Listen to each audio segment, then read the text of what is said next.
The Human Realm. The Human Realm by Liu Jiming, translated by Chen. Part 1 continued. Chapter 8. This diary was a memento from when his brother attended the County Youth League Congress. He always carried it with him, writing in it constantly whenever he had a moment. After returning from Yanhe County town, Ma La shut himself in his room all day. Every time Big Bowl Uncle entered the room, he saw him curled up on the bed, reading. In his memory, Ma La had loved reading since he was small. The second day after returning to Shenhuangzhou, he'd borrowed a bamboo knife from Big Bowl Uncle and pried open that large leather suitcase whose key had been lost. Inside were all books, the fruits of his time as librarian at the Labor Reform Farm Library. Most were novels, plus a complete set of 100,000 Ys, and some books on agriculture. Many were books Ma La had either read before or wanted to read but never had the chance. As if finding treasure, he selected some to keep, naturally paying for them. Now Ma La took these old books from the large suitcase and stacked them neatly against the wall on his bed. He worked with extreme care, handling them gingerly as if they were antiques, afraid of damaging these old books whose covers and pages were already seriously worn. One early winter morning, after reading until late into the night, Ma La walked out of the guard shack and stood in the doorway. While exercising his somewhat stiff limbs as he had during recreation time when serving his prison sentence, he breathed in great gulps of fresh air, feeling as if his entire body had been washed clean, leaving him exceptionally clear-headed and refreshed. He hadn't felt this way in many years. Just then, Big Bowl Uncle came around from behind the house carrying a bundle of firewood and stopped beside him, asking, "Lazi, Dongsheng says you want to stay in Shenhuangzhou and farm?" Ma La gazed at Shenhuangzhou shrouded in morning mist below the river embankment, murmuring, "Such fertile land, I can't bear to watch it just lie fallow like this. But I've never been an expert at farming. I really don't have much confidence. Back then, if only I'd applied to agricultural college instead of teacher's college, how wonderful that would have been." He turned to look at Big Bowl Uncle. "When I've made up my mind, I'll definitely ask you to be my agricultural production consultant." When Ma La said this, his gaze appeared unusually determined, like a stubborn child carrying an obstinate air. "These past few days, I've been reading books on agriculture. I think growing fruit trees on the outer beach would be most suitable. Fruit trees aren't afraid of floods. Then intercrop with other crops, corn, soybeans, and sesame." Seeing how serious he was, Big Bowl Uncle remained somewhat skeptical. "Lazi, are you really going to come back and be a farmer?" "What's wrong with being a farmer? If everyone abandons the land, what hope does this world have?" Having said this, Ma La waved at Commune Member, squatting nearby. "Come on, come with me to inspect the outer beach." During this period, Commune Member had become familiar with Ma La and always loved staying close to him. It stuck out its tongue and licked Ma La's hand, wagging its tail and following him cheerfully along the river embankment toward the wasteland. Big Bowl Uncle stared at Ma La's receding figure, stunned for quite a while. That evening, when Ma La was lying in bed reading as usual, Big Bowl Uncle quietly pushed open the door and walked in, holding a package wrapped tightly in plastic. When Big Bowl Uncle handed Ma La that square package, his expression showed some gravity as he said, "Lazi, it's time to give you this." Ma La took the package from Big Bowl Uncle with some puzzlement. After considerable effort opening it, he looked closely and saw it was a yellowed cowhide diary and a novel, Song of Youth, with a tattered, incomplete cover. His heart couldn't help beating rapidly. He opened the diary, and on the title page a line of neat, familiar handwriting came into view. "Yanhe County Outstanding Rural Youth League Member Congress Commemorative Gift, May 1973 Mackay." The moment he saw his brother Mackay's dear handwriting, Ma La's eyes immediately moistened. This diary was a memento from when his brother attended the County Youth League Congress. He always carried it with him, writing in it constantly whenever he had a moment. After his brother died, the notebook disappeared. Ma La had thought it was lost. He never imagined it was with Big Bowl Uncle. Ma La held the notebook, unable to speak for a long time. Then he picked up that copy of Song of Youth and opened the title page, where he saw a line of elegant handwriting. For Comrade Murong Chu, Liu Bei, 1968 at the middle school attached to Changban. These 2 items were kept in the production team's storage room drawer. The key was lost and we couldn't open it. Later, with household contracting, nobody wanted the drawer, so I had to move it home. Only after opening it did I see these 2 items your brother left behind. I thought no matter what, I had to keep them for you. Big Bowl Uncle said, turning his face away. Besides these, you brothers have nothing else to remember him by. Hearing Big Bowl Uncle's words, Ma La was dazed for quite a while. That night, Ma La couldn't sleep. For almost the entire night, he held that diary covered with faded stains and read. Through line after line of somewhat crooked, slightly messy handwriting, he seemed to see his brother Ma Kei wearing a straw hat, shouldering a hoe, striding toward him from the fields in the morning sun. February 27th, overcast. Today the team's pond dried up and all team members dug pond mud. Early in the morning, the weather was unusually cold. Everyone dawdled on the pond's edge. Team leader Big Bowl Uncle quickly took off his shoes and socks and was the first to jump into the water pond. I was originally afraid of the cold like everyone else, but inspired by Big Bowl Uncle, I also jumped into the pond. Standing barefoot in the pond mud, a bone-piercing cold penetrated my entire body, but I clenched my teeth and didn't cry out. At this moment, Big Bowl Uncle cast me an approving glance, swung up his iron shovel and began playing with the pond mud. Immediately after, commune members also jumped into the water pond one after another and started working. On this freezing day, together with the broad masses of commune members, I struggled against the bitter cold, demanding fertilizer from nature, tempering everyone's will. In the future, I must continue learning from Big Bowl Uncle, eating bitterness and enduring hardship, striving to be a vanguard of the new socialist countryside. March 28th, cloudy. With Big Bowl Uncle's support, the Youth Shock Brigade was officially established, and I serve as captain. I and several backbones in the team started early and worked late, significantly speeding up the pond mud digging. Due to several consecutive days of digging pond mud and flinging mud, my back and waist ached, and my arms were swollen. But the young commune members of the Shock Brigade are all watching me. I absolutely cannot complain. I must learn from the great Red Flag Canal spirit and strive to finish digging the pond mud ahead of schedule. April 5th, clear. Yesterday I watched the film Our Village's Young People and felt very inspired. The unfinished pond mud digging work is a test for me. I must be brave, resolute, and calm, play an exemplary leading role in productive labor, and gradually train myself to become a qualified Communist Youth League member. July 28th, overcast, turning to heavy rain. These past few days, under Big Bowl Uncle's leadership, all team members have thrown themselves into the intense double-rush battle, working night shifts every day. This afternoon, dark clouds suddenly gathered. In an instant, torrential rain poured down from the sky. Seeing dozens of mew of rice getting soaked, I and the commune members, regardless of being drenched by rain, followed Big Bowl Uncle closely in the rice paddies until we'd harvested all the team's rice fields.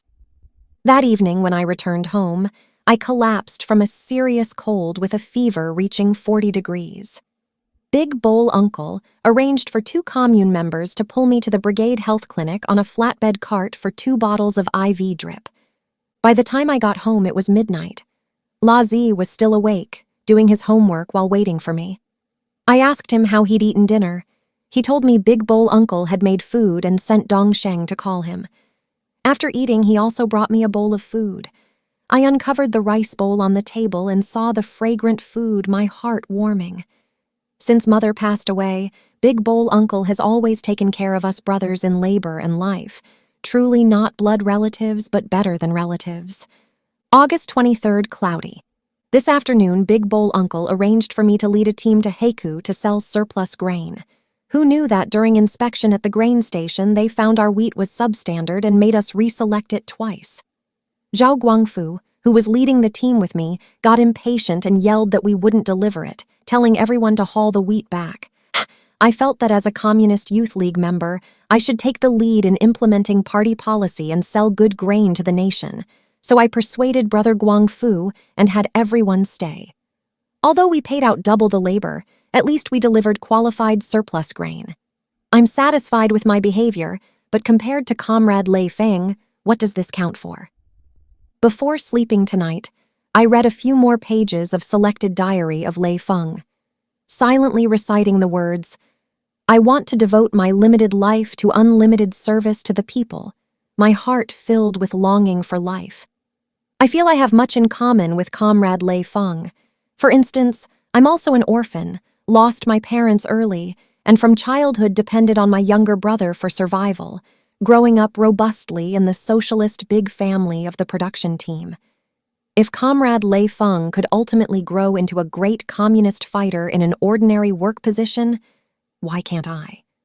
September 1st, clear. Today is the first day of the new semester. This morning I took La Zi to school to register. At the brigade office, I read the newspaper for a while and read the article, "What Have I Done for the Motherland?" This is a phrase left behind by the outstanding young worker, Comrade Chen Daishan, before his death. He was down to earth, daring to be a match for the great communist cause. He has great ideals. I must learn from him well, be a person with accomplishments, a person beneficial to society. December 25th, clear. These past few days participating in the Jingjiang Ancient Channel Straightening Project. This morning I led Youth Shock Brigade members to the work site. People from other brigades had already arrived. At the work site there was a sea of people, red flags flying, bustling with activity. We quickly threw ourselves into the battle. Over these several days we've fought day and night at the work site. Sweat melted thick ice blocks. Silver hose pried open the sleeping ancient channel. A new long river stretches toward the distance. Suddenly, poetic inspiration struck me, and I came up with a poem. Laughter fills the sky, new river resounds, pioneering hardship, 100 battles more. Today's river opening silver hose dance. Tomorrow we'll sing high the land reclamation song. January 17th, overcast. This morning I attended the Brigade Poor and Lower Middle Peasants Representative meeting. Big Bowl Uncle was elected Brigade Poor Peasants Association chairman. After the meeting, Big Bowl Uncle quietly told me that superiors had decided I would serve as Brigade Youth League branch secretary. Hearing this news, I'm both happy and nervous. Happy that I've gained the organization's trust, nervous that I feel a heavy weight on my shoulders, worried about disappointing the expectations of leaders and the masses. Big Bowl Uncle seemed to see my thoughts. He pulled the pipe from his mouth, laughed heartily, and said, "One phrase, believe in the masses, believe in the party, and there's no flaming mountain you can't cross." Big Bowl Uncle was giving me encouragement. I deeply know that I could reach this day only through Big Bowl Uncle's care and cultivation. But hearing these words, my heart became much more settled. That evening I went home and told La Zi this news. He was also very happy, insisting that tonight's dinner should have extra courses. I couldn't resist, so I took 2 freshly laid eggs from the chicken coop and made a plate of chive-fried eggs. We brothers had a fine meal. Looking at La Zi's thin little face, I couldn't help feeling somewhat guilty. During this period, busy with production team labor, I haven't made a decent meal in a long time. La Zi is at the age of growing. I need to care for him more in the future. February 14th, cloudy.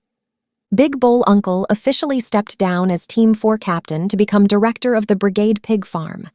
Today, the team held a general commune member meeting to openly elect a captain.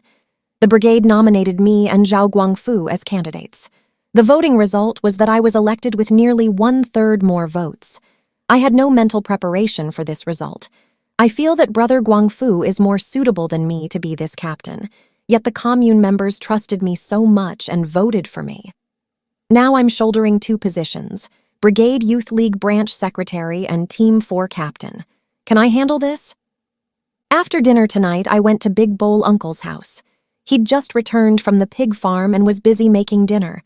Dong Sheng was stoking the fire at the stove opening. Big Bowl Uncle was cutting vegetables and stir-frying, one person wishing he could split himself in two. Finally settling down, Big Bowl Uncle moved a low stool, and we came to sit at the kitchen door.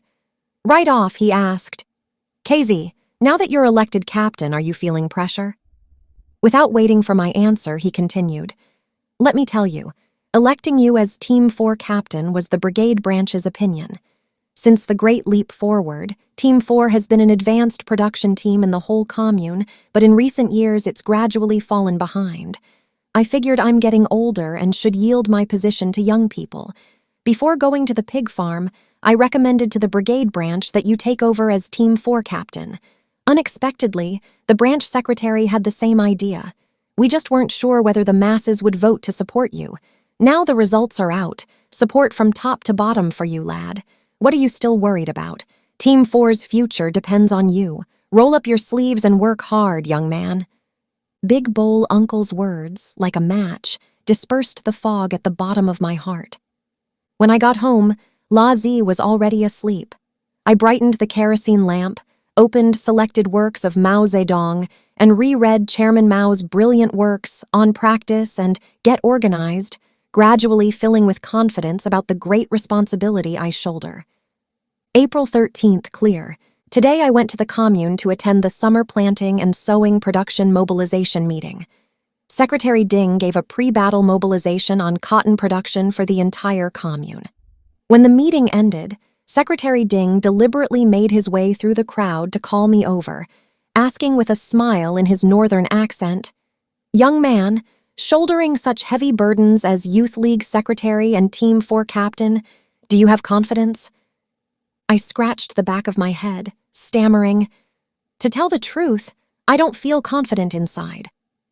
Secretary Ding forcefully patted my shoulder, saying, "Guo Dawan, Big Bowl's full name, has already introduced your situation to me. With the trust of the broad masses, what are you afraid of?" Facing the leader's encouragement, my originally somewhat anxious heart felt more settled. April 19th, overcast. Today the team began transplanting rice seedlings. According to the commune weather station forecast, tonight's temperature will drop about 5 degrees, posing a great threat to cotton seedlings. From 9 in the evening until after 1 in the morning, I led commune members covering seedlings with film for protection. We fought for over 4 hours. In the latter half of the night, Accountant and Vice Captain Zhao Guangfu brought people to relieve us. I continued working until dawn broke at the horizon. May 4th, clear. Today I represented the brigade to welcome sent-down youth from Wuhan at the commune. Entering the commune compound, I saw the courtyard crowded with people, red flags flying.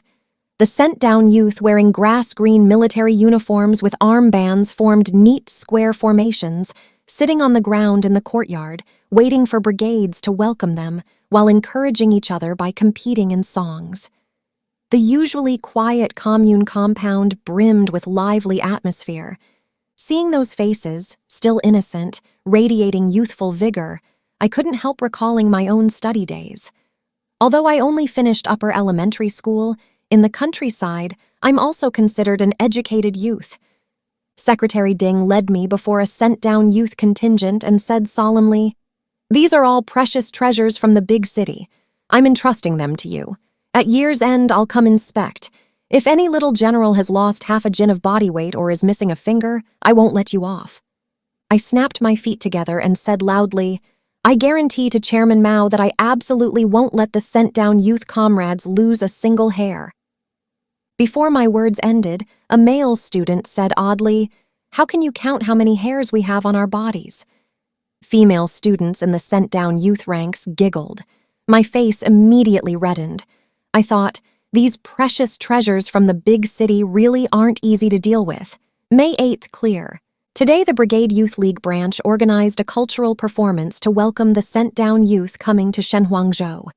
The Youth League branch rehearsed a program, including my performance of a segment from the model opera The Red Lantern, Li Yuhei's aria Nothing Can Stump Communist Party Members. I learned this program when I attended the commune's outstanding Youth League cadre training class last year. Every cultural performance I have to bring it out to make a fool of myself. The sent-down youth truly deserve to come from the big city. Their programs were splendid and varied, each one terrific. Especially the girls' song and dance, the Awa people sing new songs. They wore ethnic minority skirts made from bed sheets, beautiful and charming as real peacocks. Most striking was the female solo, who doesn't say my hometown is good. The opening line. Mountain peaks closely connected, white clouds fill the mountains, flowed like sweet spring water into people's hearts. The singer was called Murong Chu, the sent-down youth team's cultural committee member. Not only does she have a good voice and figure, skilled in singing and dancing, but she also loves reading books. I heard her mother works at a library. Before coming to the countryside, she brought a whole suitcase of books, enough for us to open a small library. Although the sent-down youth came to receive re-education from poor and lower-middle peasants, they're full of talent. Our Youth League branch should learn more from them. May 20th, rain. This morning the sky was overcast, north wind howling. The plastic film covering the nutrition bowls was blown all over the sky, and the newly emerged seedlings were blown every which way. This is the cotton experimental field I organized in Team 4 in the Brigade Youth League branch's name. We absolutely cannot let the results of this first batch of scientific experiments be destroyed by wind and rain. Under my mobilization, the sent-down youth actively participated in this battle to protect the nutrition bowls. Don't look at these usually pampered city youth. When fighting against the storm, they really have a fearless newborn calf spirit. Especially Murong Chu, completely changing from her usual quiet, gentle girl temperament, she kept running in the wind and rain. Several times she fell in the mud, but still tightly hugged the nutrition bowls in her hands. When the battle ended, she'd turned completely into a mud person. May 30th, clear.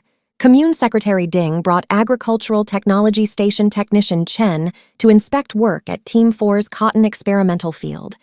Secretary Ding fully affirmed our scientific research results. According to Technician Chen's analysis, cotton plants with 4 bowls per stalk account for 1/3 of the entire experimental field. By mid-August, single stalks can add 7 to 10 cotton bowls, more than double traditionally planted cotton fields. By this calculation, this year Team 4's cotton production increase is a sure thing. June 8th, overcast. Today I borrowed How the Steel Was Tempered from Murong Chu.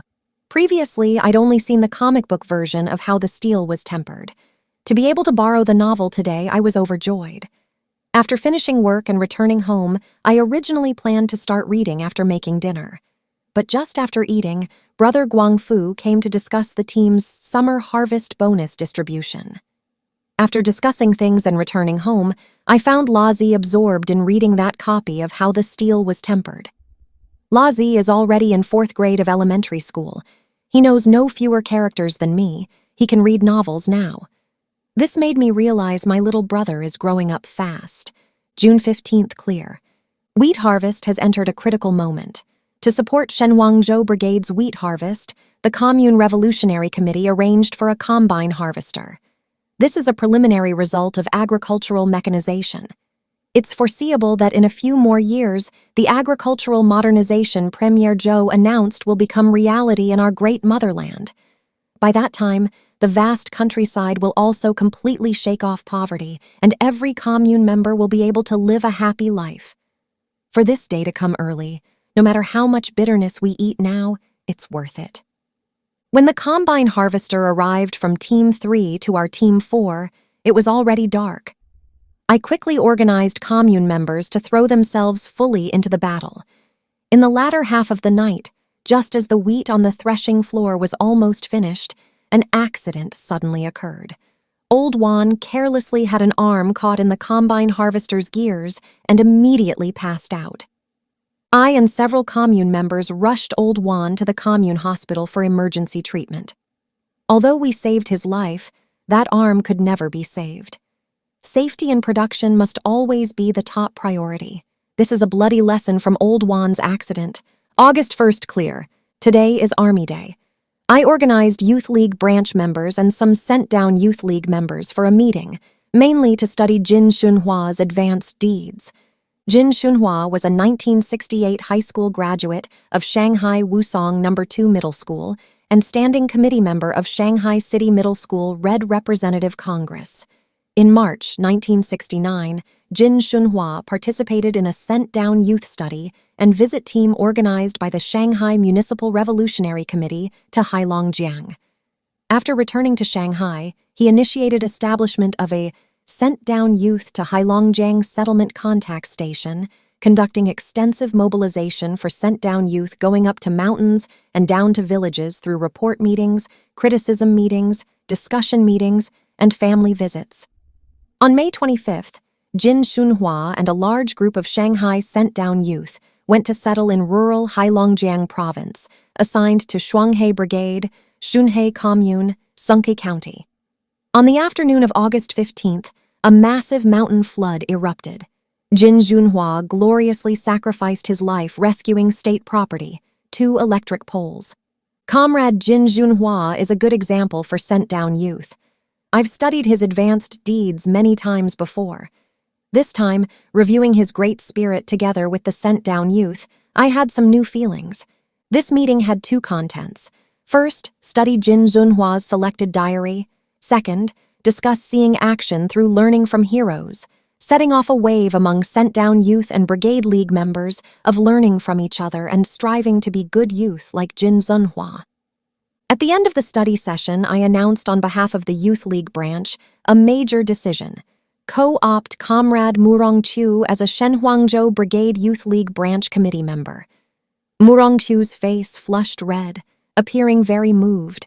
In her speech, she stated, "In the days ahead, I will continue working hard, further becoming one with the poor and lower-middle peasants, undergoing even greater tests in the great winds and waves of production struggle, scientific experimentation, and class struggle, and like Jin Xunhua and Xing Yanzi, take root in the countryside, walking the socialist broad road pointed out by Chairman Mao." August 18th, overcast. Today, Secretary Ding personally came to inspect work at Team 4 again and picked cotton together with commune members, laboring until dark. That evening, I accompanied Secretary Ding to stay in the team storage room. Normally, the storage room serves as quarters where accountant Zhao Guangfu and I take turns staying. It's fairly tidy, just lots of rats crawling around in the roof beams all night. Really noisy. Unable to sleep, I happened to listen to Secretary Ding tell stories. Secretary Ding is an old revolutionary and also a humorous person. Listening to him talk about his revolutionary experiences was like receiving a vivid revolutionary education. Secretary Ding joined the 8th Root Army before he was 15, killed countless devils. His arm was injured participating in the 100 Regiment's offensive. After so many years of revolution, Secretary Ding still maintains a peasant's true colors, without any airs at all.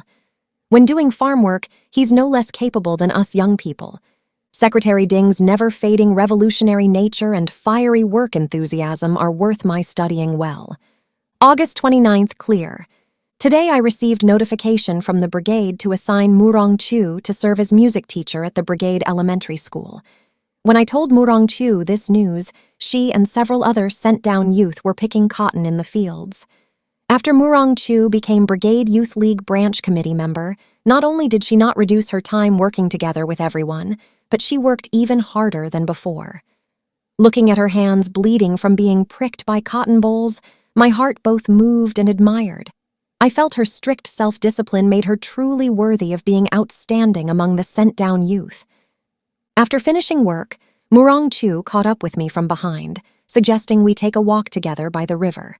As Youth League Secretary, this was a rare opportunity for heart-to-heart talks with branch committee members and sent-down youth, so I gladly agreed. Crossing the field ridge, we soon reached the river embankment. Inside the wave-break forest, it was cool and shady. The cicadas chirping rose and fell like waves. Mu Rongqiu and I slowed our pace. For a moment, I didn't know what to say. After pondering, I found appropriate words. "Comrade Mu Rongqiu, you've only been at Shenhuangzhou a few months, but your progress has been really fast. Both brigade leadership and team commune members evaluate you highly. This assignment to teach at the Brigade Elementary School is the organization's full affirmation of you. Comrade Make, my small achievements are inseparable from your help. I should be thanking you. I said, Not at all. You're more knowledgeable and cultured than me. I've learned much from you. I should thank you. Stop being modest. Last time making nutrition bowls, if you hadn't given hands-on guidance, I'd probably have dragged down the entire sent-down youth team. We went back and forth like this. Suddenly, Murong Chu stopped talking. She stared at me fixedly, then suddenly giggled and said, Youth League Secretary Comrade, we're not having a meeting now. Why so serious? Can't we be more relaxed, like Pavel Korchagin? How should one be like Pavel? I'd read how the steel was tempered twice, yet for a moment I couldn't figure out what Murong Chu meant. Then what should we talk about? I scratched my scalp, suddenly not knowing what to say. Seeing my awkward state, Murong Chu giggled. Talk about anything, as long as it's not work. Her laughter was so clear and bright, especially pleasing to hear. I couldn't help looking at her a few more times. This was the first time I'd looked so carefully at a girl, moreover a female sent-down youth. A feeling I'd never experienced before arose in my heart. What was that feeling? I couldn't say clearly. It was as if an electric current surged through my heart, swelling and full. I felt somewhat flustered. To cover this sensation, I stammered out, After you go to the Brigade Elementary School, borrowing books from you to read will be less convenient. Murong Chu seemed to sense my mood. After being silent a while, she said, Your brother Ma La studies at the Brigade Elementary School, doesn't he? In the future, when you want to read books, just have him bring them to you. That's a good idea. Lazi's favorite comic book is Chicken Feather Letter. Having him be the courier for borrowing and returning books, he'll definitely be happy. As evening approached, the golden sunset dyed the Jingjiang water bright red. This was the first time in my life I'd taken a walk with a girl, and also the longest diary entry I'd written. It's already past midnight. I must hurry to sleep. Early tomorrow morning, I have to lead commune members to the Heku purchasing station to sell cotton. November 6th, rain. Today it rained, so the team didn't go out to work. This was a good opportunity to hold a youth league branch meeting. Just as the meeting ended and I was about to go home, Murong Chu called to me from behind. From her expression, it seemed she had something to discuss with me. We went back to the brigade office and sat down in the meeting room. Across the wide meeting table, Murong Chu said nothing, head lowered, looking troubled. I asked, Murong, whatever it is, just tell me. I don't know if I should tell you, Murong Chu said hesitantly. After all, this is my personal life matter. If it were a work matter, we could discuss it openly and without reservation. But a personal life matter, that wasn't something for me as Youth League secretary to interfere with. Moreover, the other party was a female sent-down youth. Now it was my turn to feel awkward, stammering, This. Unexpectedly, my hesitation made Murong Chu change her attitude. She said openly and generously, My parents wrote, they want me to come home once and clarify my relationship with Gu Chaoyang as soon as possible. This Gu Chaoyang is... who? My boyfriend, Murong Chu said, then immediately denied it. Actually, he doesn't really count as my boyfriend. His father and my father are old comrades in arms. The two of them have long intended to bring us together. Gu Chaoyang has always liked me. To pursue me, he even followed me to settle at Heku Commune. This was the first time someone came to me for advice about personal matters. Having lived this long without experiencing the taste of romance myself, I couldn't help being a bit curious and said offhandedly, Since both families' elders have this intention, you two must be well matched. Unexpectedly, as soon as I said this, Murong Chu glared at me fiercely, pouting her lips. You've never even met him. How do you know we're well matched? Randomly making matches. I smiled. Then tell me yourself, why aren't you willing to be with him? I was just speaking casually, but Murong Chu took it seriously and told me systematically about her relationship with Gu Chaoyang. Gu Chaoyang comes from a high-ranking cadre family, his head full of privilege consciousness, looking down on workers and peasants. To avoid going up to mountains and down to villages, he pressured his father to get him a medical excuse from the hospital, and even tried to stop me from settling in the countryside. Later, seeing he couldn't stop me, he signed up to settle at Heku Commune too, but he wasn't willing to eat bitterness. After less than a month in the countryside, he used his father's connections to transfer to the commune middle school as a physical education teacher. Not long ago, he joined the army through special approval. Tell me, how can I live with someone whose head is full of petty bourgeois privilege consciousness? Hearing this, I finally understood Murongchu's meaning. She didn't want to be with that high-ranking cadre's son named Gu Chaoyang. But a question arose in my mind. Why was she telling me about such a purely private matter? After parting with Murongchu that day, I left the brigade office and walked along the canal toward the village, pondering this strange matter, nearly falling into the water channel. November 28th, overcast. What's wrong with me lately? Every time I pick up the pen, I feel I have endless things to say. Could it be from reading too many novels? This both delays work and disturbs thoughts. From now on, I'll try to keep each diary entry under 300 characters. Remember this. February 18th snow, the 1975 Spring Festival has arrived. To enliven the cultural life of the broad masses of commune members, we organized a cultural propaganda team. From the 1st to the 6th day of the new year, we performed cultural programs at each small team in turn. The propaganda team's performances won warm welcome from the commune member masses, but I always feel the propaganda team is missing something. Recently, Murongchu took leave to return to Wuhan. Is it because we're missing her signature program? March 15th clear. On the first day of the Brigade Elementary School's new semester, Murongchu returned from Wuhan. She had Lazi bring me back a gift, the novel Bright Sunny Skies. This is a book I've long desired. Looking at the red cover with its cart loaded with crops, I can't put it down. For several consecutive days, I've read until very late. At night, when I put down the book and lie in bed, closing my eyes, vivid character images like Xiao Changchun and Jiao Shuhong float in my mind. I feel they're not fictional characters at all, but comrades in arms living in the same commune, the same brigade as me. Especially Xiao Changchun. The inexhaustible energy radiating from him as he walks the socialist road is worth my studying well. And Jiao Shuhong, they're kindred spirits. What a fine pair. I must learn from Xiao Changchun. If I'm Xiao Changchun, who is Jiao Shuhong? Thinking this, Murongchu's wise, beautiful eyes suddenly flashed through my mind. I was startled by my own hazy awareness. April 6th clear. Today is a special day for me. I gloriously joined the Chinese Communist Party. Commune Secretary Ding and Brigade Poor Peasants Association Chairman Big Bowl Uncle served as my party admission sponsors. When I solemnly swore an oath beneath the bright red party flag, I secretly resolved, from this day forward, I will completely and thoroughly dedicate my all to the party and the people, struggling for life for the magnificent socialist cause. May 9th clear. Today I set out to buy rice seeds in Changsha, Hunan. The newspaper introduced hybrid rice cultivated by the Hunan Agricultural Science Institute with yields reaching over 900 jin per mu. If we plant this kind of rice, each season's rice production will increase by double, and the entire team's commune members' grain shortage problem will be completely solved. Before setting out, I brought Song of Youth borrowed from Murong. I've been too busy recently, haven't had time to read it. This business trip is just the right time to read on the road. June 6th, clear.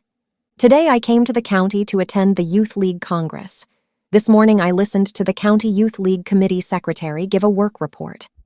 After the afternoon group discussion ended, seeing there was still time, I went browsing at Xinhua bookstore. For the brigade reading room, I selected and purchased a reprinted set of 100,000 Ys, and also bought La Zi the novel The New Little Stone Pillar. He'll graduate from elementary school very soon. He's past the stage of reading comic books. Every time I borrow novels from Murongchu, he reads them faster than me.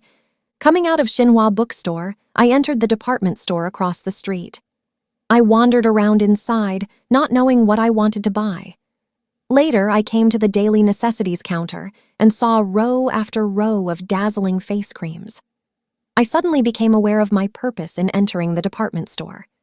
When I walked out of the department store with a bottle of face cream in my pocket, my heart brimmed with a wonderful feeling I'd never experienced before. Should I give this gift to Murong Chu in person, or have Lazi take it to her? Ma Ke's diary ended on June 6, 1975. Not long after, that sudden fire destroyed the production team's improved seeds and my brother's 25-year-old life, also abruptly ending the love just beginning to bud between him and Murong Chu. Holding that old yellowed diary, tears blurring his eyes, Ma La couldn't help softly moaning once more. My dear brother. Chapter 9. If in his youth he liked Pavel, then entering middle age he preferred Levine even more.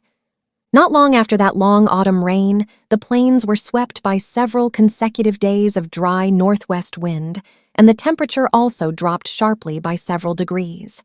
The trees along the village road at Shenhuangzhou and the cotton not yet picked in the crop fields shed their withered branches and leaves, leaving only bare poles.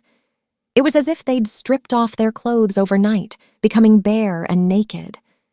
After the frost's descent solar term, the weather grew colder day by day. Winter arrived like an impatient man, coming urgently without waiting for people to finish harvesting their crops. That morning, when Ma La was strolling along the riverside wasteland with commune member as usual, an old man with a full head of white hair, a somewhat hunched body, and 2 tufts of beard on his chin, came slowly over the embankment slope, carrying shoulder baskets for collecting manure and leading an ox. The two met at the edge of the wave-break forest. Before they could speak, commune member was already barking at the ox, lunging forward repeatedly, constantly making aggressive gestures. The ox's large, sturdy body stood there immovably, its 2 copper bell-like eyes coldly looking down disdainfully at the posturing commune member. Commune member seemed enraged by the ox's bearing and stopped barking. It quietly circled a few steps around to the ox's rear, attempting to bite its tail. But the ox saw through commune member's scheme at a glance, turned its rear end around, raised its 2 upward curving horns, glared menacingly at commune member, and snorted misty jets of vapor from its moist nostrils, as if saying, "If people don't attack me, I won't attack them. If people attack me, I will certainly attack them." Seeing this, commune member drew back timidly, quite sensibly tucked its tail, and returned to Ma La's side. Ma La recognized the old man and greeted him with a smile. "Brother Guangfu, you've raised this ox really sturdy." The man also chuckled but didn't speak. He released the ox's rope to let it graze, set down his baskets, and sat on a tree stump at the edge of the forest. He pulled out a crumpled pack of cigarettes from his pocket, extracted one, and gestured to Ma La. Seeing the other wave his hand in refusal, he put it in his own mouth, lit it with a lighter, took a deep drag, squinted his eyes, and gazed at the silent, empty wasteland, as if pondering something. Zhao Guangfu was nearly 60 years old. In Ma La's impression, when Zhao Guangfu was still a young man, his hair had already turned gray. It was said that Zhao Guangfu had been very clever since childhood, always ranking first in his elementary school class every year. But because his family had a bad class status, after finishing elementary school, he didn't advance to middle school and returned to the production team to farm. Zhao Guangfu was active in labor, honest and straightforward, and with his sharp mind and exceptionally good abacus skills, despite having only an elementary education and poor family class status, he became Team 4's accountant. He served under 2 production team leaders, first Big Bull Uncle, then Ma La's brother Ma Ke. Wherever the production team leader went, Zhao Guangfu, with his abacus tucked under his arm, would follow like a shadow, earning him the nickname Accountant Zhao. Every autumn, when the production team distributed bonuses, Accountant Zhao would sit steadily behind an office desk by the window in the team building, facing stacks of work-point ledgers, his abacus beads rattling like popping beans under his fingers, making Ma La envious, thinking how wonderful it would be to grow up and become a production team accountant like Accountant Zhao. Now, observing this former production team accountant, Ma La felt he had aged considerably. His face was wrinkled like tree bark, covered with crisscrossing lines. At first glance, he looked almost exactly like his rich peasant father who had died many years ago, transformed into a genuine old farmer. Ma La, Zi, entrepreneur, I heard long ago you'd come back. Zhao Guangfu glanced at him and muttered unclearly in his throat. You're someone who's done big things. What exactly do you want to do coming back to Shenhuangzhou? Zhao Guangfu's words sounded like an interrogation. Ma La couldn't help but laugh. My home is here. Where else could I go if I don't come back? Zhao Guangfu snorted through his nose and said, Your home isn't here. Don't think I don't know. Your whole family are outsiders. Hearing this, the smile on Ma La's face instantly vanished. He pressed his lips together and said seriously, Brother Guangfu, that's not right. My mother and my brother, they're both resting eternally in Shenhuangzhou's soil, yet you say my home isn't here. Seeing Ma La getting a bit angry, Accountant Zhao quickly put on a smiling face and changed his tune. Right, look at my brain. Your brother was even my leader once. Honestly, in this lifetime, aside from your brother, I really haven't respected anyone else. Ultimately, you and your brother are the same, neither of you ordinary people. Ma La softened his tone. You're too kind, Brother Guangfu. When it comes to farming, I still need to learn from you. Don't talk face-saving words. Accountant Zhao snorted through his nose. I heard from Dongsheng that you want to come back to Shenhuangzhou to farm? Ma La honestly admitted. I do have this idea. The beard on Zhao Guangfu's pointed chin twitched as he said, The fields have been divided for individual farming all these years. There's no extra land in the village waiting for you to farm. Ma La chuckled and extended his arm to draw a large arc in front of him. No problem. Clearing the outer beach will give me enough land to farm. You really want to clear wasteland? Zhao Guangfu said skeptically. I'm afraid before you plant crops, one big flood will wash them all away. Can't I plant crops that aren't afraid of flooding? Ma La said offhandedly. Besides, there's still quite a bit of abandoned land in Shenhuangzhou. Hearing this, Zhao Guangfu stared at Ma La with alert eyes for a full minute before suddenly muttering, Worthy of a former entrepreneur, your ambitions are really big. Zhao Guangfu's words left Ma La completely baffled. He wanted to explain something, but the other had already finished his cigarette, thrown the butt on the ground, picked up his manure baskets, struck the grazing ox's rear with his rake, and led the ox toward the river. Ma La stared at Zhao Guangfu's receding figure, stunned for quite a while. After wandering by the river for a bit, Ma La returned to the guard shack to find Big Bowl Uncle chopping pig fodder. The pig he was raising was nearly 100 jin now. He never used commercial feed. It was all pig fodder dug from the wild fields of the outer beach by the river. Ma La had asked him why he didn't use pig feed. He said that aside from the high cost of feed, the meat didn't taste good either. Chewing it was like chewing wood shavings. Ma La thought about it and agreed. The salted pork Big Bowl Uncle stir-fried tasted especially fragrant. Every year he slaughtered one pig, half for his son Guo Dongsheng's family, the other half kept for himself. After curing it, it could basically last most of the year. Taking advantage of Big Bowl Uncle's break, Ma La told him about encountering Zhao Guangfu. Big Bowl Uncle furrowed his brow and said, When it comes to farming, Guangfu really can be called Shenhuangzhou's #1 capable person. He inherited all his rich peasant father's temperament. His eldest son in the city runs shops and factories, has made a fortune. By rights, he could also go to the city to enjoy good fortune, but he absolutely refuses to go. He and his family guard the 10-some mu of responsibility land in his name and his children's names, won't let go. These past few years, he's felt his own fields weren't enough, so he's picked up others' abandoned responsibility land to farm. One thing led to another. The land he farms is probably several dozen mu. Most people in the village have worked as hired labor for his family. If this were before liberation, wouldn't he be a genuine landlord? Ma La seemed to understand something. So Brother Guangfu is worried I'll compete with him for that abandoned cropland. Exactly. Accountant Zhao is shrewd. You've only hinted at your plans and he already considers you a rival. Big Bowl Uncle looked at Ma La. Lazi, you'd better be on guard. Ma La murmured acknowledgement, but in his heart he thought, I just want to live a life that belongs to me. I never intended to treat anyone as a rival, and I absolutely won't compete with others for any benefits. I'm no longer some entrepreneur or capitalist. Of course, in this era, capital is everywhere, permeating everything. Land is no exception. He thought of Levin, that 19th century Russian landowner. He felt he was growing increasingly fond of this externally clumsy but internally rich person, taking him as his friend, just as he had once fanatically loved the protagonist Pavel Korchagin from How the Steel Was Tempered. If, in his youth, he liked Pavel, then entering middle age, he preferred Levin even more. He liked Levin's simple, reserved character that valued inner life while also possessing the capacity for action. Ma La couldn't explain exactly why.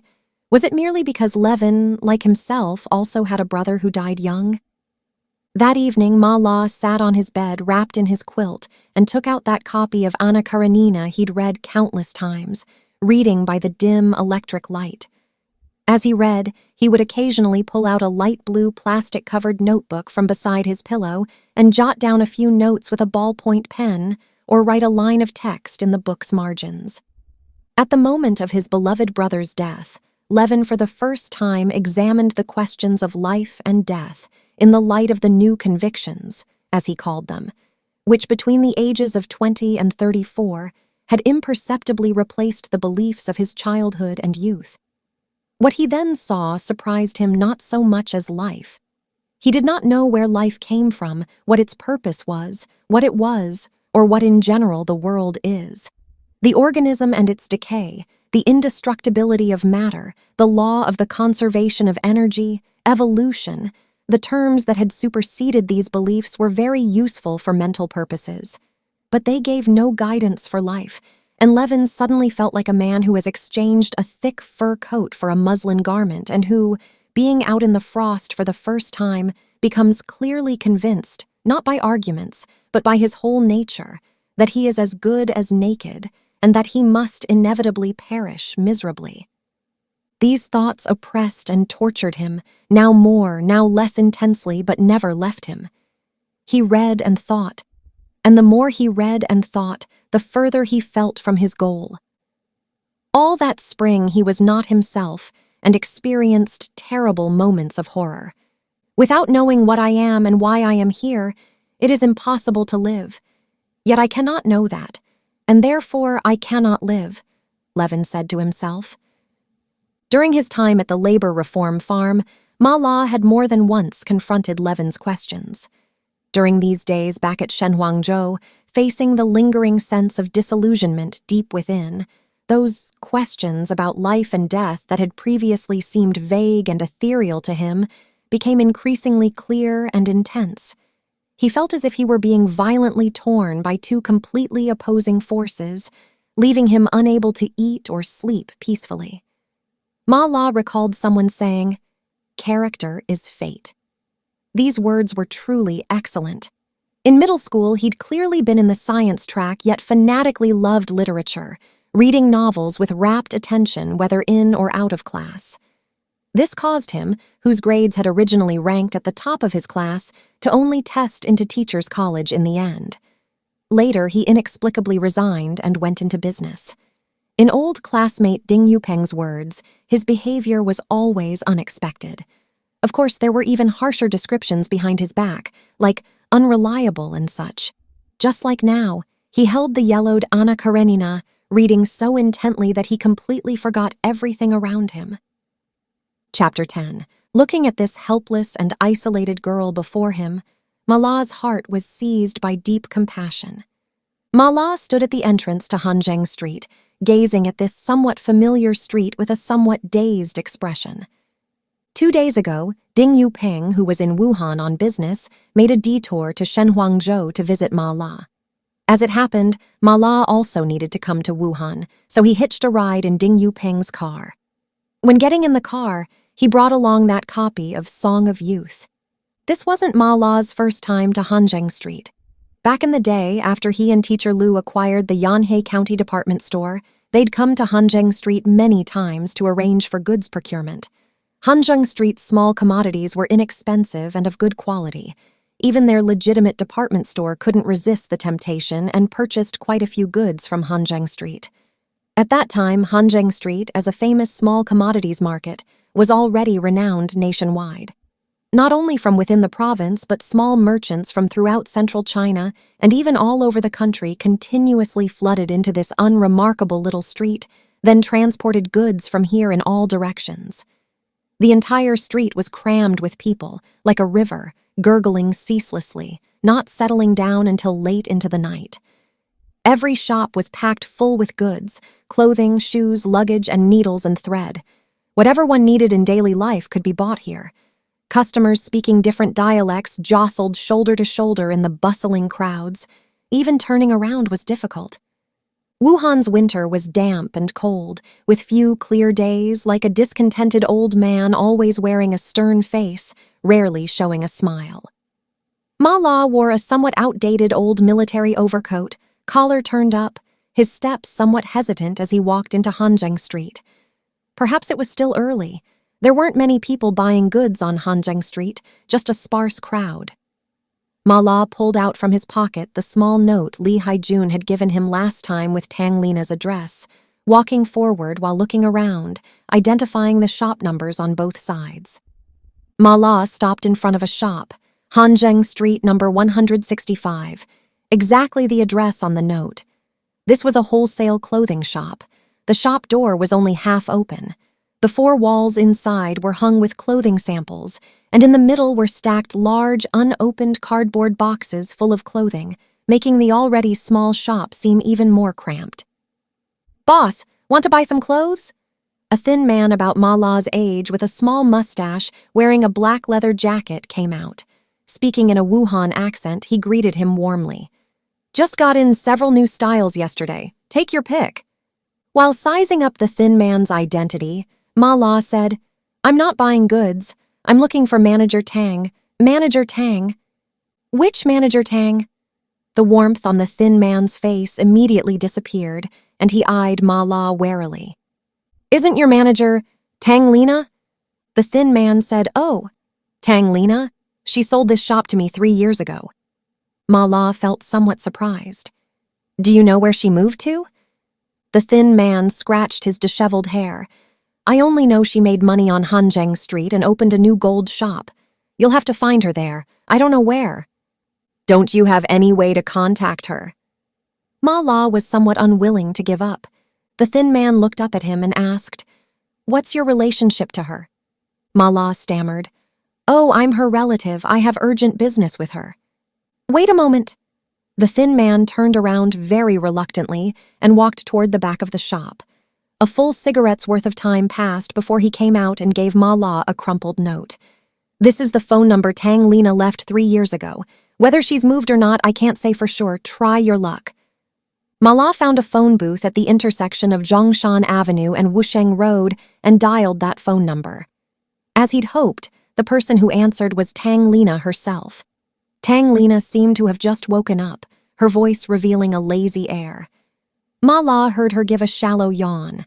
Tang Lina was obviously wary of calls from strangers. "Who are you? What do you want with me?" This string of questions left Ma La not knowing how to answer. He hesitated before saying, "I was one of Teacher Liu's former students. I'd like to meet Tang Tower. May I?" A buzzing sound filled his ears. Ma La couldn't distinguish whether it was the noise from the street or static on the phone line. A full half-minute passed before he heard Tang Lina say stiffly, "Whether you can see Cower or not, I'll have to see you first before deciding." "All right, where shall we meet?" Ma La asked. 389 Jianghan Road. I need to take my noon rest. Come at 2:30 this afternoon." Having said this, Tang Lina hung up. Ma La bought a Wuhan traffic map and walked out of the phone booth. He checked his watch. It was still early. He rolled up the map into a tube, stuffed it in his overcoat pocket, and strolled along Zhongshan Avenue. He hadn't been to Wuhan in many years. The changes in this city were so great that it was as if he'd come to a completely unfamiliar city. He could take this opportunity to look around. On the street, cars and pedestrians were as numerous as locusts. Honking and buzzing sounds merged in his ears, giving Ma La, who'd been away from big city life for so long, a dizzy feeling. He remembered that when he first came to Wuhan with Teacher Liu, he'd also had this dizzy feeling, to the point where he couldn't take a step, so nervous his whole body trembled and his teeth chattered ceaselessly, forcing him to squat down by the roadside. Teacher Liu had no choice but to help him walk forward. That day, Teacher Liu took him to Lao Tongcheng to eat Wuhan's famous snacks, dupi, soup dumplings, and hot dry noodles. He alone ate 2 portions, his belly stuffed perfectly round. Even his burps carried a meaty fragrance. Yesterday, as soon as they arrived in Wuhan, Ding Yupeng also took him to Lao Tongcheng for a meal, but it completely lacked the delicious flavor of before. Not only that, but when they passed by Liudu Bridge and saw that bronze statue of Sun Yat-sen at the crossroads, Ma La also felt the statue seemed so small, and the sense of solemnity he'd once felt in his heart had completely vanished. He was beginning to doubt the significance of this trip to Wuhan to find the daughter born to Teacher Liu and Tang Lina. After all, Teacher Liu had made no such request before his death. Teacher Liu never even met that Tang Chaoer during his lifetime. He might not even have known he had a daughter. Yesterday, on the way to Wuhan in the car, Ding Yupeng had thrown cold water on him more than once. "What's the point of you going to find her now? She probably won't even acknowledge Teacher Liu as her father." Ma La admitted Ding Yupeng had a point, but he still couldn't let this matter go. It pressed on his heart like a stone, and the longer time went on, the heavier the burden in his heart became. It seemed only by doing this could he completely bid farewell to those days of following Teacher Liu through ups and downs in the business world and truly start over in the second half of his life. He had to hand over the inheritance Teacher Liu left after his death to the person who should receive it. He'd only known that most of Teacher Liu's relatives were far overseas, and his mother had also died many years ago. If he hadn't learned from Ding Yupeng that Teacher Liu had once had an illegitimate daughter with a woman named Tang Lina, he truly wouldn't have known how to handle that property. In any case, I cannot accept this gift from Teacher Liu, Ma La thought. So after he got through to Tang Lina on the phone, the heart that had been suspended in anxiety became much more settled. Ma La walked along the noisy, chaotic street with such feelings, wandering freely. At noon, he casually ate something at a small restaurant by the street. Seeing the appointed time was approaching, he checked the map and headed toward Jianghan Road. Jianghan Road wasn't far from the famous Wuhan Customs House. Since being renovated into a pedestrian street a few years ago, it had quickly become Wuhan's most prosperous commercial district. Compared to Hanjiang Street, the main businesses here were high-end clothing, gold and silver jewelry, and other luxury goods. Those who came here to consume were mostly wealthy middle-class people and white-collar workers. Next to a Playboy boutique, Ma La found number 165, Tang Lina Jewelry Shop. The jewelry shop's storefront wasn't large but was decorated very luxuriously. At the revolving glass door, just as Ma La was about to enter, a fashionably dressed middle-aged woman came out. He politely stepped aside. The woman's gaze rested on him for a moment, and she warily clutched her handbag to her chest. Ma La immediately realized that his attire, which clashed with the environment, had aroused some suspicion in her. So he imitated gentlemen in movies, turning his face slightly toward the woman and smiling faintly. Unexpectedly, she gave him a withering look and fled like a startled rabbit. Inside the jewelry shop, it was very quiet and tidy, spotlessly clean. Although it was daytime, the lighting inside was as dim as evening, with hazy illumination. The gold and silver jewelry displayed in glass cases shone brilliantly under the lights, dazzling and magnificent, giving one the feeling of being in a palace. Just as Ma La was about to step inside, a female attendant in a red uniform silently approached and asked warmly and politely, "Sir, what would you like to buy?" "Oh, I'm not buying anything," he said. "I'm looking for Tang. Lena." "Are you Mr. Ma?" After receiving an affirmative answer, the attendant led him through the service area, pushed open a door, and came to a room with a sign reading, "General Manager." "Please go in. Manager Tang is waiting for you inside." The female attendant gently knocked on the door while pushing open the half-closed door, sticking half her head inside. "Manager Tang, Mr. Ma has arrived." Then she withdrew and said to him, "Please go in." As soon as Ma La walked in, before he had time to adjust his vision, he heard a cold voice. "Close the door." He hesitated, then pulled the door closed. He turned around and finally saw clearly the owner of this room, Tang Lena, the person he was looking for. The room wasn't large but was decorated quite elegantly, as could be seen from the pot of narcissus flowers on the left corner of the desk and the fabric sofa opposite with triangular Hunan embroidery scarves laid on its back. At this moment, Tang Lena sat on the sofa, her body and face slightly tilted, expressionlessly watching Ma La. "Please sit." Tang Lena raised her hand to gesture, pulled out a slender women's cigarette from the cigarette box on the sofa armrest, put it in her mouth, and with a click of the lighter in her other hand, skillfully lit the cigarette. Ma La noticed that Tang Lena's nail polish and lipstick were the same scarlet color. For him, accustomed to outdoor life, the room's lighting still seemed somewhat too dim, but the 2 diamond earrings on Tang Lena's earlobes and a huge platinum ring on her finger suddenly brightened his view considerably. To be fair, for a middle-aged female jewelry shop owner with lingering charm, such adornments weren't excessive. As he sat down on the sofa, Ma La privately speculated, "She's at most in her 40s, at least a dozen years younger than Teacher Liu." He quietly searched his memory. Among the lovers Teacher Liu had cycled through like a revolving lantern back then, had he ever seen this former female performer from the Yanhei song and dance troupe? "You're Ma Lei, that chief steward of Kunpeng Company?" Tang Lena's voice emerged from behind the smoke, somewhat aggressive. "Didn't you go to prison? Judging by your getup, you look like you just got out." It seems Tang Lena knows much more about me than I know about her, Ma La thought. Not knowing how to answer Tang Lena, he could only follow along with her words, mumbling, "Yes, Ms. Tang, you seem to know quite a bit about me." "I wouldn't say I know you." Tang Lena slightly raised her face and exhaled a faint wisp of smoke from her lips. "You were old Liu's star pupil.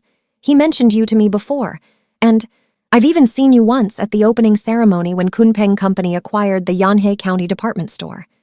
"Really?" Ma La looked at Tang Lena with considerable surprise. "I don't have any recollection of that." "Of course you wouldn't remember." Tang Lena smiled coldly. "You were on stage with old Liu and those county leaders back then. I was down below in a big crowd of people. Your eyes wouldn't have glanced at me even once, even though I was already pregnant with old Liu's child." "I'm truly sorry. Teacher Liu never mentioned you to me." "You're not the one who got me pregnant. What are you apologizing for?" Ma La felt somewhat embarrassed. "I mean, Forget it, you don't need to explain. I know what you want to say." Tang Lena leaned forward and stubbed out her cigarette in the ashtray, her beautiful phoenix eyes looking slightly askance. "You want to express apologies to me on behalf of your Teacher Liu, right? But do you know how many women old Liu played around with? At best, I'm just one of the women he played with. I wasn't the only female student at Yanhei Teachers College who had an abortion for him. Oh, did he tell you he was sent to that backwater Yanhei because of political problems? He told me that too. It was a lie. The real reason was actually that he got involved with a female nurse at the provincial military region. As it happened, the son of the deputy commander of the provincial military region was pursuing that nurse. After the deputy commander found out, probably feeling he'd lost face, he had old Liu driven to that rural corner of Yanhei on charges of destroying a military marriage. Tang Lena lowered her voice, speaking as if divulging a secret. "I was fooled by him in a muddle, thinking he was truly a suffering hero. Not only did I give myself to him, but I naively begged him with my swollen belly to marry me. But who knew he was already involved with another female student and forced me to go to the hospital to abort the child? I was compelled to agree with him, but in my heart I was determined to give birth to the child, not for him, but for myself. At that time, Lee Hae-jun, that music instructor at the County Cultural Center, was desperately pursuing me. I agreed to marry him, but on the condition that he had to accept the child in my belly. Tang Lina's expression and tone both seemed very calm, as if telling a story that had nothing to do with herself. Ma La felt somewhat confused. Why is she telling me all this? Do you think it's a bit abrupt that I'm telling you all this? Tang Lina smiled ambiguously at Ma La. Don't you think that, like me, you were also fooled by old Liu in a muddle? You even sat in prison for him for so many years. Why would you think that? Ma La said in surprise and subconsciously turned his face to the side, as if deliberately avoiding something. This was my own choice. Everyone should take responsibility for their own choices. Of course you wouldn't admit it, Tang Lina said with a cold laugh, raising her voice. How could you admit that this legendary heroic figure you followed so devotedly for so many years was actually an old lecher who sought flowers and asked willows everywhere? Wouldn't that negate half your life? Ma La felt deeply stung by Tang Lina's words, especially those 3 words, old lecher. He almost jumped up from the sofa. Good God, didn't I come to find Teacher Liu's only child? How did I end up being inexplicably lectured by this woman? This is absurd, he almost shouted. Tang Lina obviously detected the frustration in Ma La's heart. She leaned back against the sofa and lit another cigarette, taking a shallow drag. All right, let's get back to business now and talk about your real purpose in finding me. What do you want with my daughter? Kunpeng Company went bankrupt, old Liu is dead. He couldn't have left an inheritance for my daughter, could he? Tang Lina said with some sarcasm. I never told old Liu I'd given birth to his flesh and blood. Ma La admitted Tang Lina was stating facts. He hesitated over whether to tell Tang Lina about the property now. My daughter's legal father now is called Chen Guangsheng, my current husband, Tang Lina said. I forgot to tell you, after I divorced Lee Hae-jun, I married Chen Guangsheng. He's a photographer at the Provincial Mass Art Center, a friend of Lee Hae-jun's. He met me when doing field work in Yanhe County. From the first time he saw me, he began pursuing me. Strangely, Lee Hae-jun was completely oblivious, or maybe he noticed but played deaf and dumb, because he always felt ashamed of raising someone else's child and wanted to find an unmarried woman to bear him his own flesh and blood. Chen Guangsheng's appearance perhaps gave him just the opportunity he needed to back down gracefully. For me, it was the same. I'd long wanted to break up with this embroidered pillow of a man and leave Yanhe. Am I getting off track? It's fine to talk about it, Ma La said. He felt Tang Lina's experiences were like a novel with a dull beginning. As the story unfolded, it became increasingly engrossing, but he still had to gently remind her. However, I do really want to meet Tang. Cower soon. Cower doesn't live with us. Tang Lina took another drag on her cigarette. Her face was again shrouded in smoke. She never got along with old Chen. After all, they're not biological father and daughter, but this child is too restless. In this way, she's somewhat similar to old Liu, and she doesn't study hard. We don't lack money, as long as she could keep studying, but she didn't even pass the university entrance exam. Finally, we had no choice but to have her attend a private vocational school's secretarial program. But her real love is singing. She dreams of becoming a singer. After graduation, she first helped me at Hanjiang Street, but after just a few days, she mixed with a gang of street hoodlums, idling away all day, hanging out at internet cafes and bars, frequently staying out all night. Until later. What happened later? Later, she became addicted to drugs. When Tang Lina said this, her voice was weak and powerless. The cigarette was down to its butt, nearly burning her fingers, and fell to the floor. She didn't notice. Ma La couldn't help asking, where is she now? Cower is at a drug rehabilitation center, Tang Lina said with lowered eyelids. She's been in there for nearly half a year. The drug rehabilitation center was located at Yanxi Lake in the eastern suburbs of Wuchang. Yanxi Lake belongs to the Greater East Lake Water System, bordered by Jufeng Mountain Forest Park to the east and the Wuhan New Railway Station and Tianjinzhou Yangtze River Bridge under construction to the west. The vegetation here was lush, the waters vast, the air fresh. Villagers mostly made their living by fishing and growing vegetables, maintaining a detached relationship with the outside world, rather like a utopia. A few years ago, with the relocation of several provincial-level sanatorium facilities and the East Lake High-Tech Development Zone, the Transportation Department opened a dedicated bus line, and this place gradually entered people's field of vision and began to become somewhat livelier. The next day, after multiple transfers and 3 bus changes, Ma La finally arrived at a place called Huashan Village by Yangtze Lake. After asking around repeatedly, Ma La finally found that rehabilitation center. The rehabilitation center was located in a grove of fir trees by the lake, red walls, gray tiles, white perimeter walls covered densely with barbed wire. In the sentry box beside the iron gate stood an armed police guard.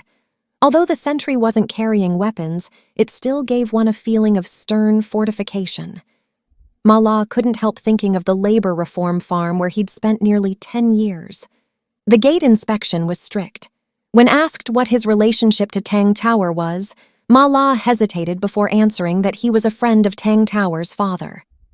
After tedious and strict registration procedures, Ma La was finally permitted to enter the rehabilitation center, led by a female police officer surnamed Sue. Officer Sue held a bunch of keys in her hand.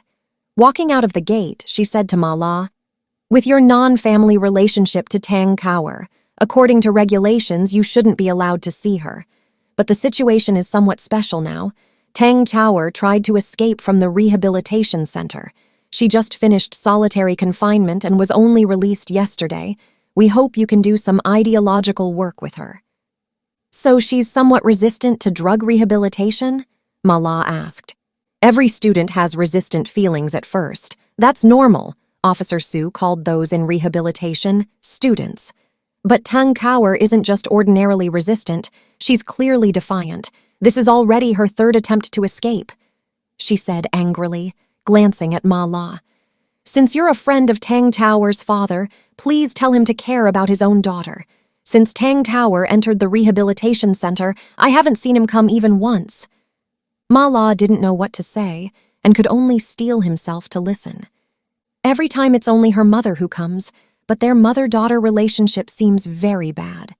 Officer Sue continued. Tang Tower won't listen to her mother at all. The rehabilitation center was divided into 2 parts, the medical and security personnel office area and the student dormitory and activity area, separated by a gray brick wall covered with climbing vines, with an arched doorway connecting them. When Officer Sue and Ma La entered the student area, the students were having physical education class on the athletic field. The field had basketball hoops, horizontal and parallel bars, and sand pits for high jump and long jump, not much different from an ordinary school's athletic field. Actually, the students conducting formation drills on the field were all male and female teenagers about the same age as typical middle school and university students, except they wore uniform blue-striped uniforms, their expressions somewhat rigid and listless, lacking the liveliness characteristic of ordinary young people. When Ma La and Officer Sue walked past the athletic field, students turned their faces to look at them one after another. The formation immediately fell into disarray. Those who should step with the left foot mistakenly used the right. About face became right face, causing a ripple of giggling. The PE instructor was a young male officer who looked not much older than those students. He blew his whistle and sternly issued a string of commands. "Attention! Eyes front! No laughing, no looking around!" After several repetitions, the formation finally restored its original order. Officer Sue raised her voice to shout at that young instructor, "Little Luo, come here a moment." The young instructor responded and jogged over to Officer Sue, giving a standard military salute. Reporting to Deputy Director Sue, Probationary Officer Luo Cheng is conducting PE class for Class 2, awaiting instructions. Ma La was secretly surprised. He hadn't expected Officer Su was actually the rehabilitation center's deputy director. After class, have Tang Kaur go to the visitation room. Tell her someone from her family is here. Having given instructions, Officer Su led Ma La toward the visitation room. The so-called visitation room was a room adjacent to the student dormitory activity area, whose windows had no iron bars installed. The furnishings inside were very simple: a long table, 2 chairs with peeling paint, and on the wall in a prominent place were 2 propaganda slogans. One read, "Cherish life, stay away from drugs." The other read, "The prodigal son who returns is worth more than gold." Officer Su told Ma La to wait in the visitation room for a while, then went off to work. After waiting about 10 minutes, Ma La heard the ring, ring, ring of a bell, signaling class dismissal outside. After a few more minutes, that probationary officer named Luo Cheng appeared at the visitation room door. He looked at Ma La with an indifferent expression, turned his head and said, "Go in. Don't forget the physical examination in half an hour." Having said this, he stepped aside, and a female student in a blue-striped uniform appeared at the door. The moment he saw Tang Kaur, Ma La was so surprised he nearly cried out. He hadn't expected Tang Kaur to resemble Teacher Liu so much. Aside from those phoenix eyes, her nose, mouth, and forehead were almost as if carved from the same mold as Teacher Liu, clearly the makings of a beauty. Her hair was somewhat disheveled, golden yellow mixed with some black, obviously dyed long ago and faded. Her face was white to the point of being unreal, that kind of bloodless pallor. The area around her eyes was somewhat dark, as if rimmed with paint. Combined with that listless expression, at first glance she looked like a hospital patient. When Tang Kaur walked into the visitation room, she gave a long yawn. However, when she saw Ma La, she immediately covered her mouth with her hand, showing a girl's characteristic shyness. "Are you the one looking for me?" She plopped down in the chair opposite Ma La, arms folded across her chest, looking at him sideways without courtesy. "Who are you? I don't know you." Ma La felt this girl's way of looking at people was remarkably similar to Tang Lina's, while her tone of speaking resembled Teacher Liu's. What wonderful genetic inheritance. If she weren't in this environment, this girl would surely have a different, enchanting bearing. He said in a gentle tone, "How should I put it? I'm a friend of your father's."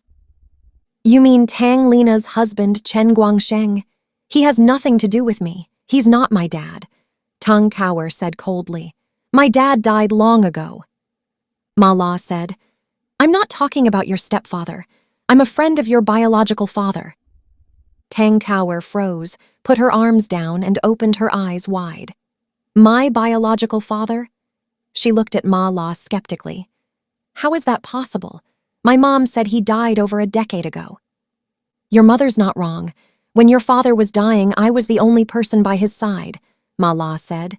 "He was my teacher." "You're lying!" Tang Kaur shrieked, neurotically folding her arms across her chest again, her body curling up as if cold. "My mom said he didn't even know he had a daughter like me. They never got married at all." "Yes, your father indeed didn't know he had a daughter," Ma La said in a gentle voice.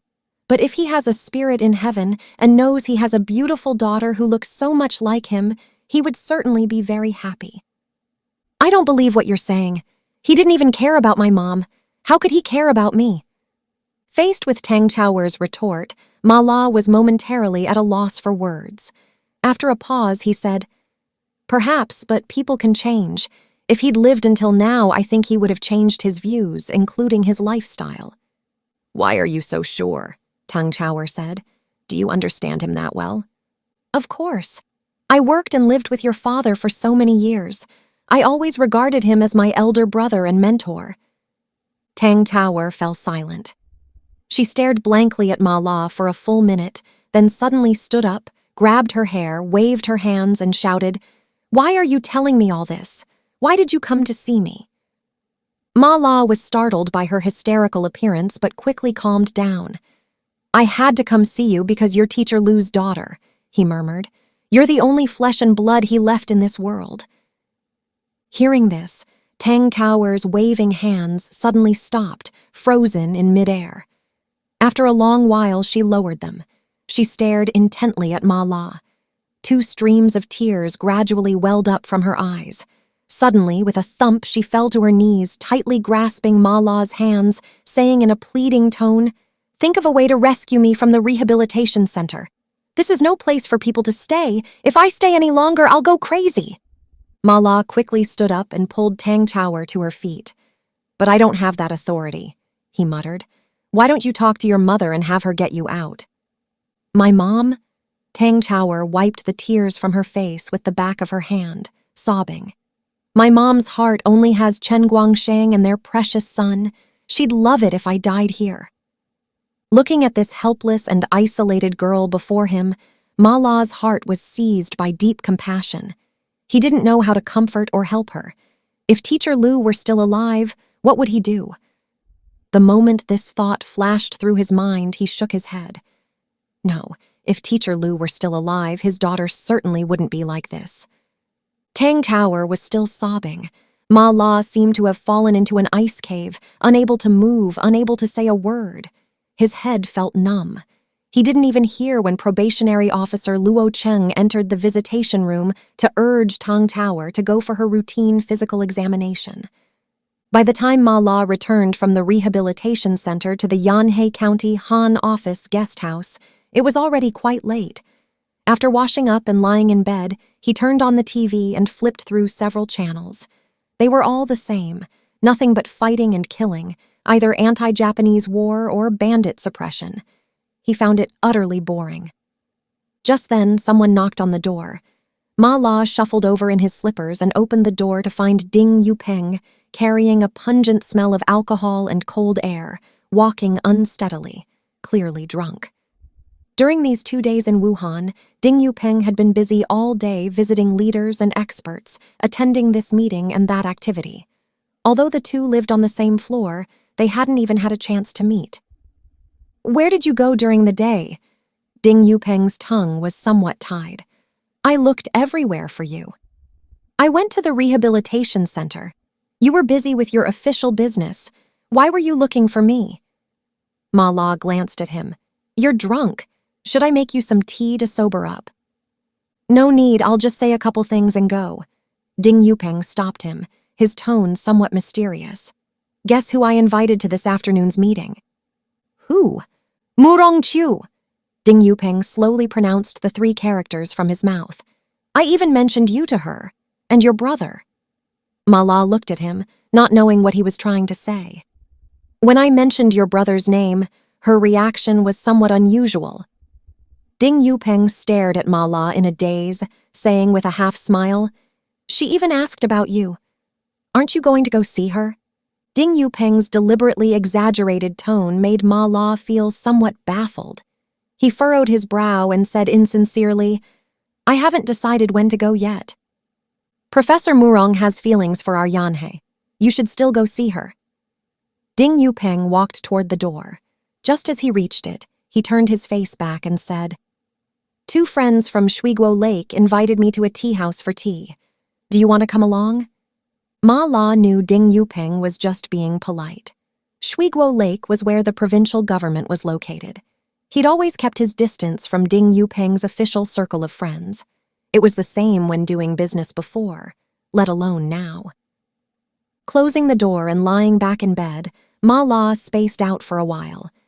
He pulled out from his travel bag that copy of Song of Youth wrapped tightly in craft paper, gently caressing the yellowed pages, his heart stirring with a long-vanished adolescent sentiment. I should go see Murong Chu, Ma La thought. This trip to Wuhan, aside from finding Tang Cower, I wanted to see Murong Chu. Otherwise, why would I bring that copy of Song of Youth? But does she really still remember that shy yet somewhat rash boy? The next afternoon, Ma La took that copy of Song of Youth to see Murong Chu. On the bus to W University, Ma La couldn't help feeling somewhat nervous.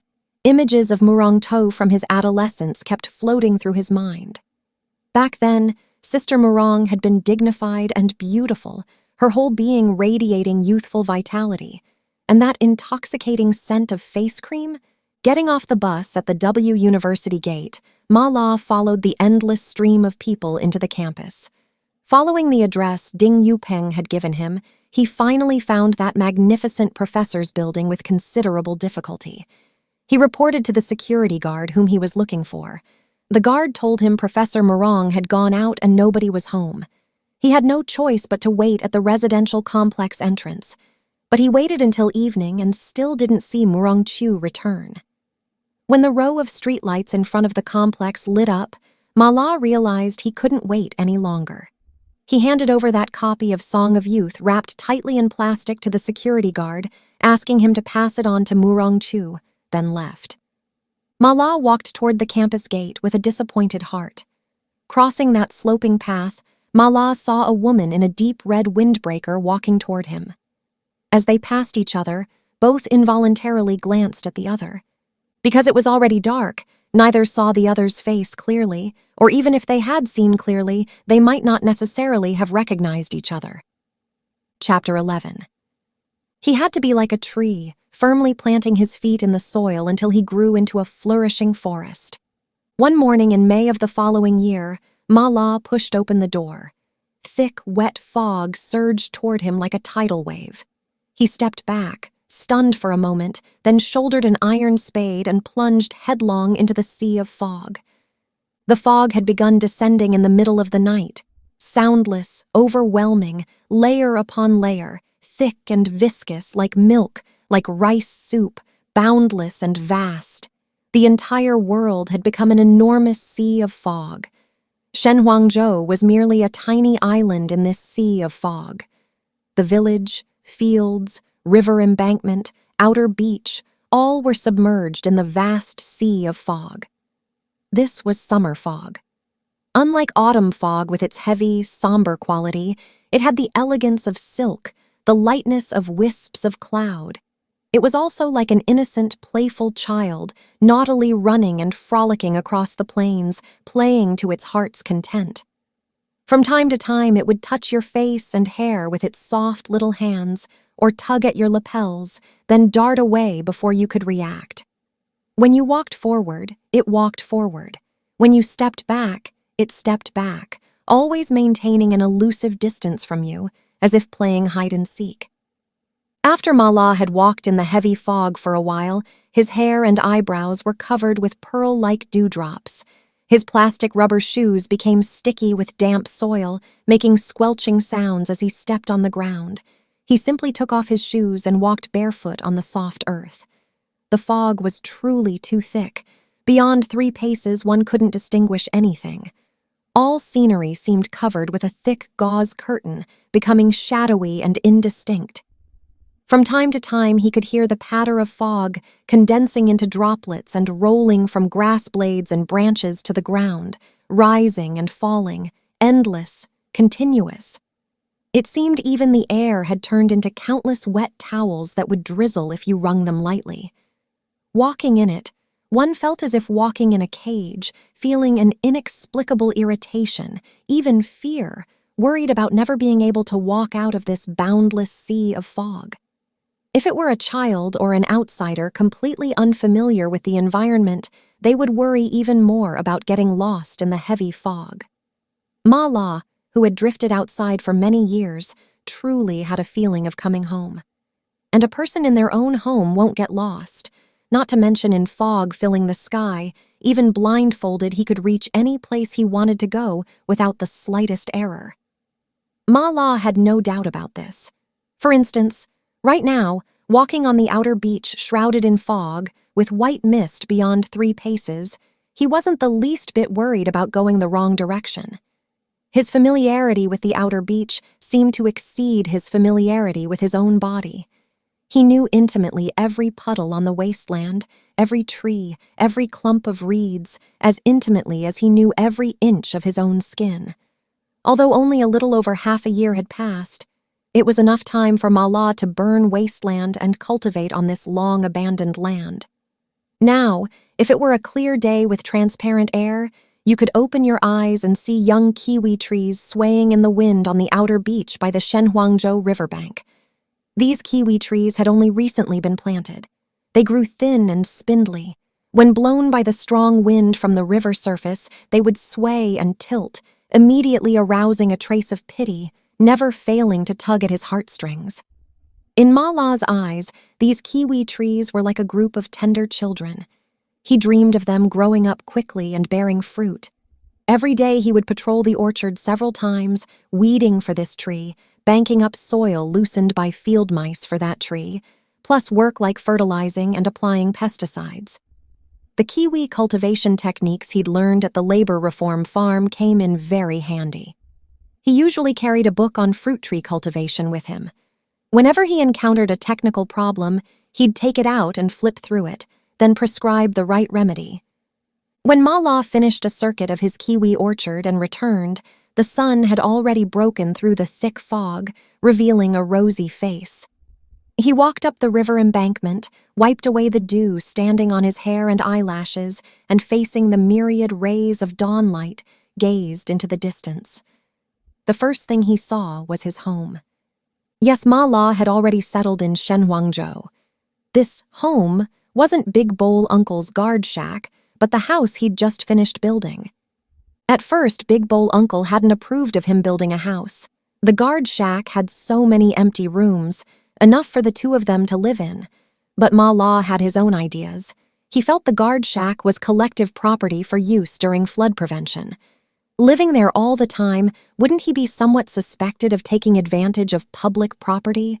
Moreover, he couldn't always be treated as a guest. Years of drifting life outside had made him detest the feeling of being a guest. Deep in his heart, he'd long since regarded Shenhuangzhou as his hometown. Ever since he'd drifted to Shenhuangzhou with his mother and brother at age 3, he'd become one with this land. Mother was buried here. Brother was buried here too. Their lives had transformed into sunlight, air, and soil, nourishing every inch of Shenhuangzhou's land. Just thinking of this, Ma La would feel his whole body burning hot, his eyes moistening, his heart becoming especially soft, as if he'd turned back into an infant. This hidden emotion he naturally couldn't express to Big Bowl Uncle. That would make the old man worry. After experiencing life's great setback, had something gone wrong with his mind? He could only say he wanted to live on his own. For him, there was no better reason than this. Thus, Big Bowl Uncle was successfully persuaded by him and even took the initiative to help him find Dongsheng about homestead land. At first, Dongsheng found various reasons to delay, saying at one moment there was no idle land, at another moment saying that although he'd contracted those wasteland plots on the outer beach, his household registration wasn't in the village, so according to regulations he couldn't be allocated homestead land, and so on. Later he transferred his urban household registration, which had been kept at his original work unit, back to Shenhuangzhou. Only then did Dongsheng agree, but there was also a condition. He couldn't occupy cultivated land. In the end, Ma La obtained a homestead plot of a bit over 8/10 of a mu, right at the foot of the embankment not far from the guard shack, next to a grove of water firs. Not far ahead was the burial ground of his brother Ma Kei and teacher Liu. Because the terrain was low, nobody had planted crops there for many years. After the spring festival last year, Ma La began busying himself with his house. Like a bird building a nest, he purchased bricks and tiles, cement, lime, lumber, and those miscellaneous small items essential for building a house from haiku. With so much building material piled on the homestead, someone had to guard it. So Ma La used corn stalks to build a shed beside it. During the day, he laid the foundation. At night, he slept in the shed. Every day, Big Bowl Uncle would cook meals at the guard shack and bring them to him. Rural thieves were quite formidable. Big Bowl Uncle worried he'd sleep too soundly at night and specially left Commune Member by his side. Unexpectedly, Commune Member really performed a meritorious deed. One midnight, a farmer from a neighboring village stole 2 bags of cement and was about to sneak away when Commune Member suddenly leaped out of the darkness and bit firmly onto the thief's trouser leg. When everything was ready, construction officially began. Aside from the tile mason and carpenter, the laborers were all hired from the village. He handed a blueprint to the master craftsman, something he'd stayed up countless nights to draw. Not knowing whether his drawing was unprofessional or overly complex, the young carpenter held the blueprint and looked it over and over for quite a while but couldn't make heads or tails of it. With no alternative, he had to patiently explain everything, especially the windmill on the roof, which cost him considerable talk. The other party's education wasn't bad. He said, "Oh, Teacher Ma, you must have been to Holland?" Ma La shook his head, wanting to say he loved Van Gogh's paintings, but the words reached his lips and he swallowed them back down. Before summer's first torrential rain fell, Ma La's house received its last tile. On the day the house was completed, he set off a string of 100,000 firecrackers. The firecracker sounds rang for over half an hour, spreading throughout all of Shenhuangzhou. From the outside, it resembled neither the monotonous matchbox-like cement flat-roofed buildings visible everywhere on the plains, nor the purple-tiled houses once common in early rural villages.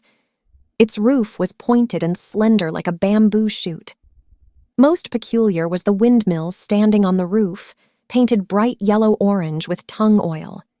Each blade was a full 2 meters long. On windless days, the windmill naturally remained motionless. When the wind was strong, it would turn, starting slowly, gradually speeding up, making creaking sounds. Elderly people said that in earlier years, when the village mill's water wheel turned, it made this same sound. The kiwi orchard and this house consumed most of Ma La's savings. In other words, he'd turned himself into a genuine farmer. From now on, he had no way back. He had to be like a tree, firmly planting his feet in the soil until he grew into a flourishing forest. At this moment, Ma La stood barefoot on the river embankment, one hand holding his shoes soaked with dew, the other gripping the iron spade, his entire body bathed in brilliant dawn light. Seen from afar, he looked like a burning tree. Chapter 12. Gu Yu felt that Ma La's words, like those he'd heard in middle school classrooms long ago, were full of philosophy. Just after grain in ear, people grew busier day by day. Note, grain in ear, Mangzhong, is one of the 24 solar terms, usually occurring around June 5th to 7th, marking the wheat harvest season. Wheat waves rolled across the plains. The air sanfa zhao ni tu de xingqi he mai zi guan jiang de xiangwei. Cuckoo, cuckoo! The cuckoos called ceaselessly from dawn to dusk, making people's hearts itch. Farm work piled up one task after another. Here the wheat hadn't been cut yet, while their cotton was already being soaked for planting. Impatient farming households had long since sharpened their sickles, just waiting for harvest day to arrive. It was the season when peach blossom waters rose. The Jingjiang water turned from clear to yellow, and the river channels suddenly widened considerably. Along the banks, too, it was a scene of growing grass, flying orioles, and flourishing mixed trees and flowers. The poplar and willow trees along the river embankment all donned new green clothes. White willow catkins floated and danced everywhere, filling the sky. When they fell to the ground, it was like a layer of snow. When they burrowed into people's nostrils, itchy and uncomfortable, one had to sneeze before feeling relieved. In just over a year, the kiwi trees by the river had grown a head taller than a person. After the profusion of flowers fell, they began bearing fruit. At first, green buds the size of fingertips emerged where the flower buds had been, round and plump like pearls. When the wind blew, they swayed on the branches, swinging back and forth like on a swing. Day by day, the green buds grew larger, heavy and weighty, pressing the branches downward. At this point, wooden frames had to be installed to support the fruit trees, or else before the fruit matured, it would fall to the ground and rot. As soon as day broke, Ma La would burrow into the orchard to prop up trees and bank soil. When to fertilize, spray pesticides, prune branches, and so on, he did everything with practiced ease. Every movement showed he was like an experienced fruit farmer. He thought of his days at the labor reform farm. If not for that experience, would he have thought of returning to Shenhuangzhou to grow kiwis? After the start of spring, Ma La mail-ordered a packet of strawberry seeds from Jiangxi and cleared several ridges in the vegetable garden by his house door to make a nursery. The strawberry seedlings he'd personally cultivated were now each about a handspan tall, growing lush and robust, a delightful sight to see. The kiwi orchard by the river attracted more and more attention.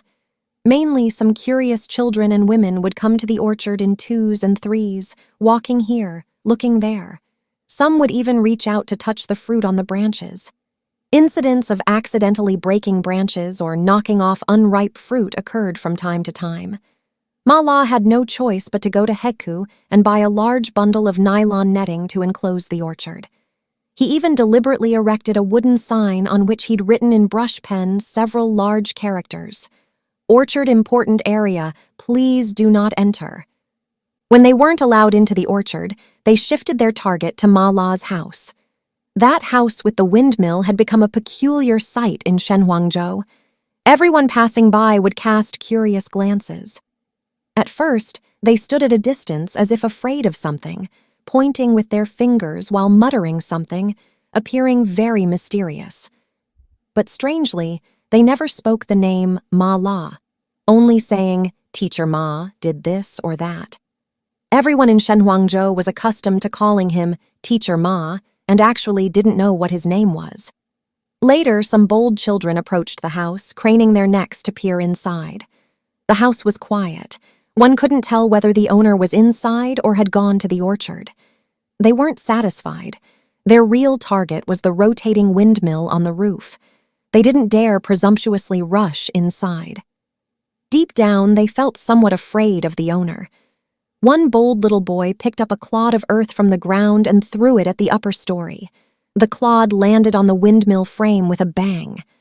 Ma La, who had been reading in his study, came out and asked alertly, "Who's there?" The children hid by the wall and, parroting the adult's tone, called out, "Teacher Ma," then scattered with giggles. The boy who threw the clod was Gu Yu's son, Tadpole. Gu Yu had subcontracted his family's responsibility land to the big farmer Zhao Guangfu. The whole family depended on his migrant work wages in Guangdong. When money wasn't enough, his wife Fennel would work as hired help for the village's big farmers to supplement their income, barely able to scrape by. By rights, Gu Yu had attended high school and was considered an educated person in the countryside. The couple were only in their 30s, healthy and without ailments. Their life shouldn't be so straitened. The problem was that he'd had 2 children over the birth limit. The first 2 children were daughters. Only the 3rd pregnancy was a son. According to family planning policy, the fines alone tormented him terribly. Every time Spring Festival approached, village party secretary Guo Dongsheng would lead a group of people door to door demanding debts. Over the years, everything in Gu Yu's home that could be moved had been carried off by village cadres to offset debts. Even the piglets in the pigsty hadn't been spared. Even so, he still owed a pile of unpaid debts. To avoid creditors, Gu Yu hadn't been home for Spring Festival 2 years running. That day, when Fennel saw her man walk through the door, she was overjoyed. But she quickly felt something wasn't quite right.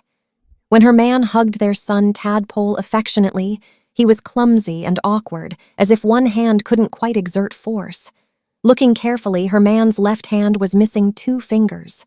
Gu Yu had been injured on the job. The boss compensated him a few hundred yuan and sent him packing. The night Gu Yu came home, after the children fell asleep, the couple talked together. Gu Yu kept sighing deeply. Fennel knew how to be considerate of her man. "It's just 2 fingers missing. Doesn't interfere with work. At worst, we'll reclaim those few mu of dry land and farm it ourselves." Gu Yu muttered.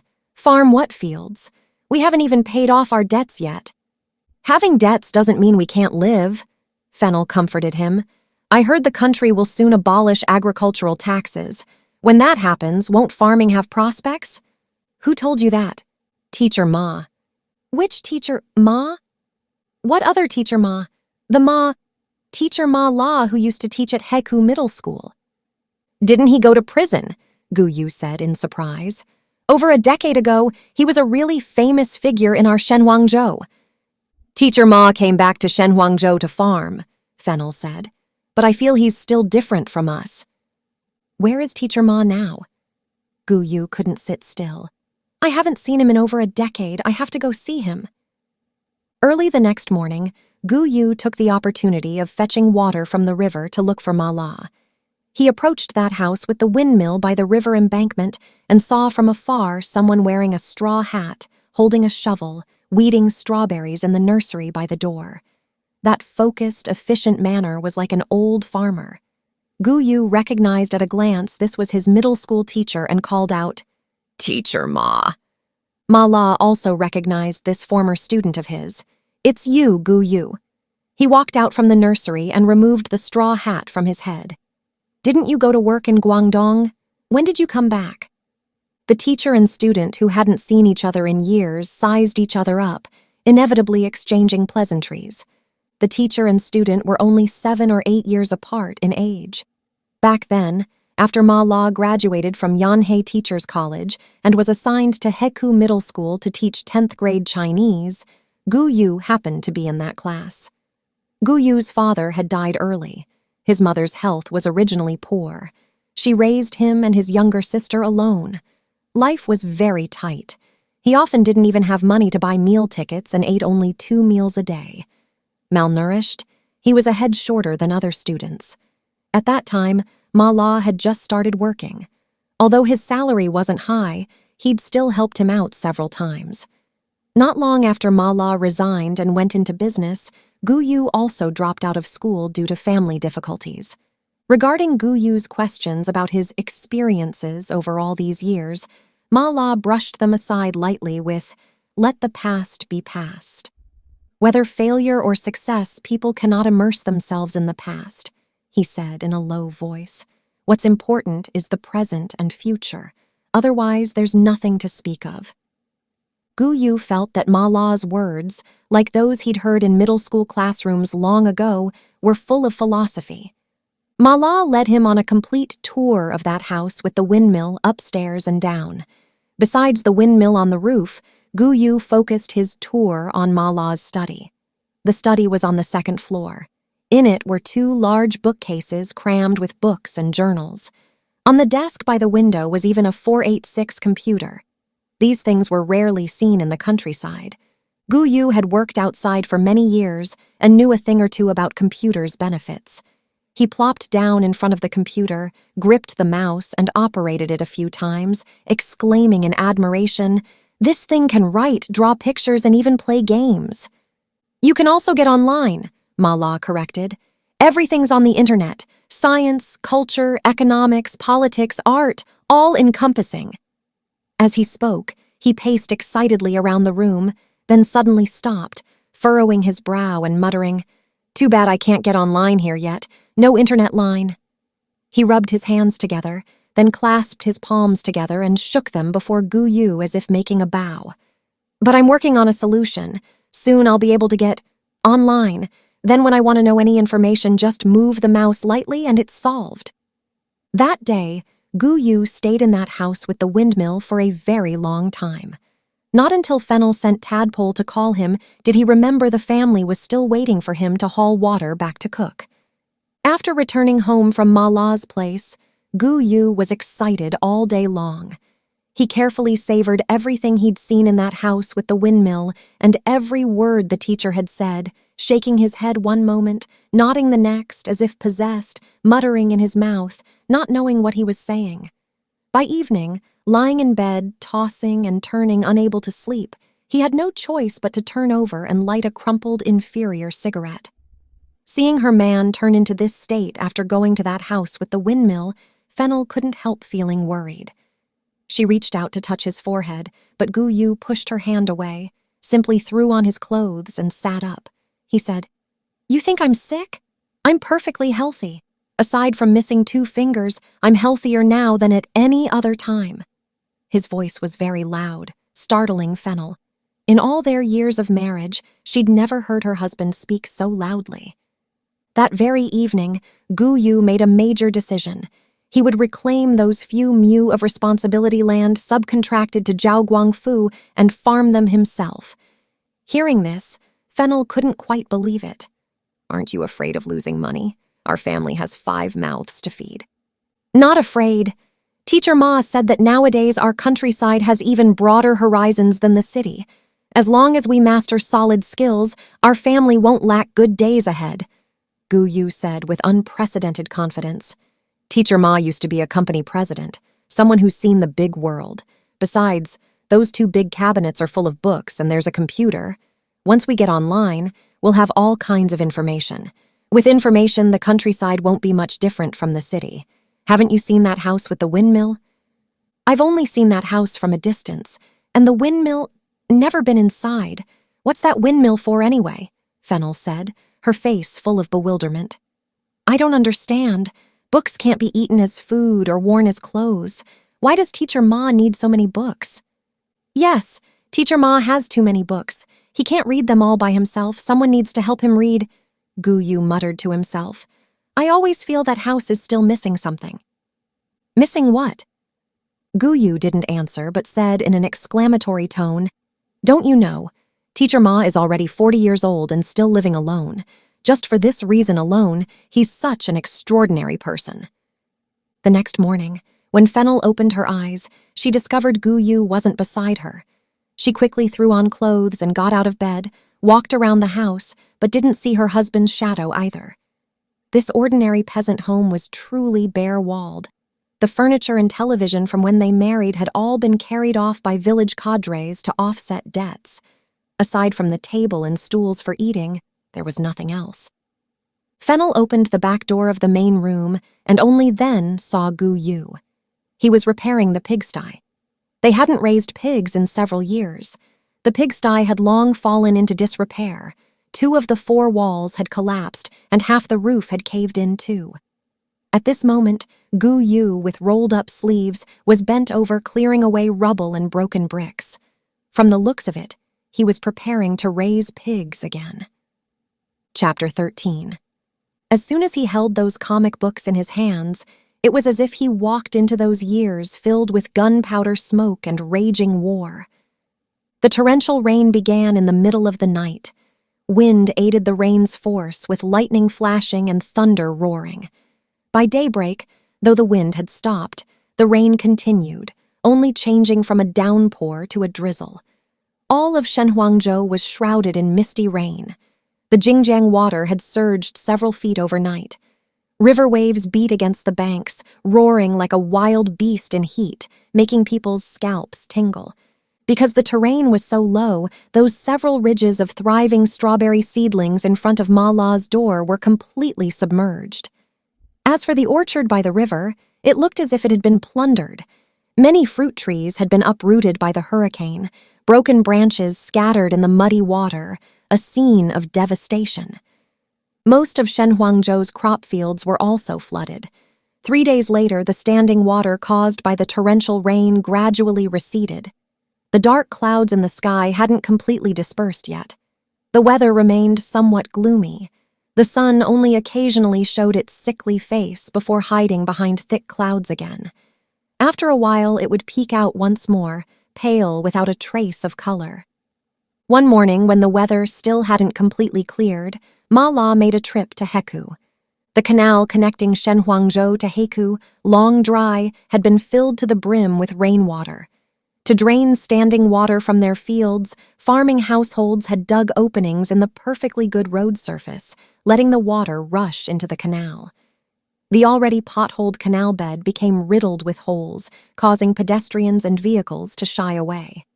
They had no choice but to go along the river embankment, which meant taking a large U-shaped detour several li longer than the canal route. Ma La drove his motorized farm vehicle. Taking a slightly longer route meant nothing to him. He'd bought this farm vehicle at the end of last year. Much of the building material needed for his house had been transported bit by bit from Heku in this vehicle. Every so often he had to make a trip to Heku. This vehicle had become an indispensable means of transportation. The river embankment was potholed, actually no easier to traverse than the canal route. But Ma La liked taking this road. In his heart, the river embankment was a link connecting past and present. Every time he drove the farm vehicle back and forth on the uneven embankment, he had a feeling of wandering between past and present. Indeed, so many years had passed. Everything in Shenhuangzhou and Hekou had become unrecognizable, but the embankment and the scenery on both sides seemed to remain as they were yesterday, including a patch of cow dung on the embankment, a clump of mugwort on the slope, a poplar grove by the embankment, a thatched shed in the grove, and even a wisp of cooking smoke, the wild reed beds on the riverbank and the sandbars rising on the river surface. All of it made him feel as if he'd returned to the past. He felt his body shrinking bit by bit, becoming a 2- or 3-year-old little boy following his middle-aged mother and his barely 10-year-old brother. After disembarking at the boat dock, they first set foot on this strange and desolate land, their faces blank with confusion. Back then, the river embankment was much lower than now. Reeds by the river stretched endlessly. Dense poplar groves were like a green great wall extending along the winding embankment to places beyond sight. Mule carts passed along the embankment in single file, loaded with beancake fertilizer. Some were returning after delivering goods. The cart drivers sat on the shafts, arms folded across their chests, heads drooping as if asleep. The mules ran especially cheerfully, their 4 hooves clattering, raising clouds of dust. These 3 orphans and widow fleeing famine from elsewhere had followed the mule cart convoy all the way to Shenhuangzhou. Hekou was less than 10 li from Shenhuangzhou. Old people called going to town catching the market. As a child, when Ma La went to catch the market with village playmates, walking barefoot at a brisk pace, it took over an hour. Now, driving his farm vehicle, he arrived in a dozen minutes. Compared to the past, today's Hekou was undoubtedly more bustling and modernized. The old Hekou hugged the riverside dock. A narrow street extended along the embankment like stacked building blocks for over half a li. The buildings on the street were all wooden structures. Due to years of exposure, the houses had turned black, as if burned by fire. Purple-tiled roofs grew foxtail grass. The street surface was paved entirely with hempstone slabs. With so many people walking on them, the slabs became as smooth as if licked by dogs, reflecting people's shadows. Shops lined both sides of the street, one after another. Rice stores, cloth shops, restaurants, barber shops, retail stores, photo studios, bamboo wear shops, cotton fluffing shops, pharmacies, dye works, food stations, post offices, and so on. The town also had several factories: an oil mill, farm tools factory, flour processing plant, and distillery. The distillery's chimneys spewed thick black smoke day and night, like a broom smearing Hekou's sky in a mess. The smell of distillery grains wafted on the wind throughout every corner of town, making even those who never touched alcohol salivate, unable to resist wanting a couple of drinks. Every time he came to town with his playmates, he always used the money from selling cicada shells to eat a bowl of fragrant shredded pork noodles or wontons at a snack stand, then sit at a comic book stall at the street corner reading comic books for half a day. Books like Little Hero Yu Lai, Little Soldier Zhang Ga, Anti-Japanese Hero Wang Erxiao, Little Horse Herder, Little Heroic 8th Route Army. As soon as he held those comic books in his hands, it was as if he walked into those years filled with gunpowder smoke and raging war. The town middle school was located at the east end of town, right next to the health clinic, at some distance from the bustling marketplace. Across from the health clinic stood a quadrangle courtyard with white walls and black tiles. A large scholar tree stood at the entrance. Normally quiet like an ancient temple, it was almost lonely. Perhaps influenced by the environment, people entering and exiting rarely shouted loudly. They appeared refined and scholarly, either wearing glasses on the bridge of their noses or carrying several books under their arms.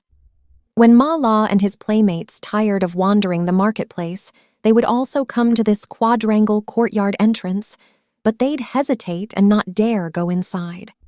The quiet, unfathomable atmosphere inside the courtyard produced an ineffable sense of fear in their hearts. That courtyard was the town cultural center.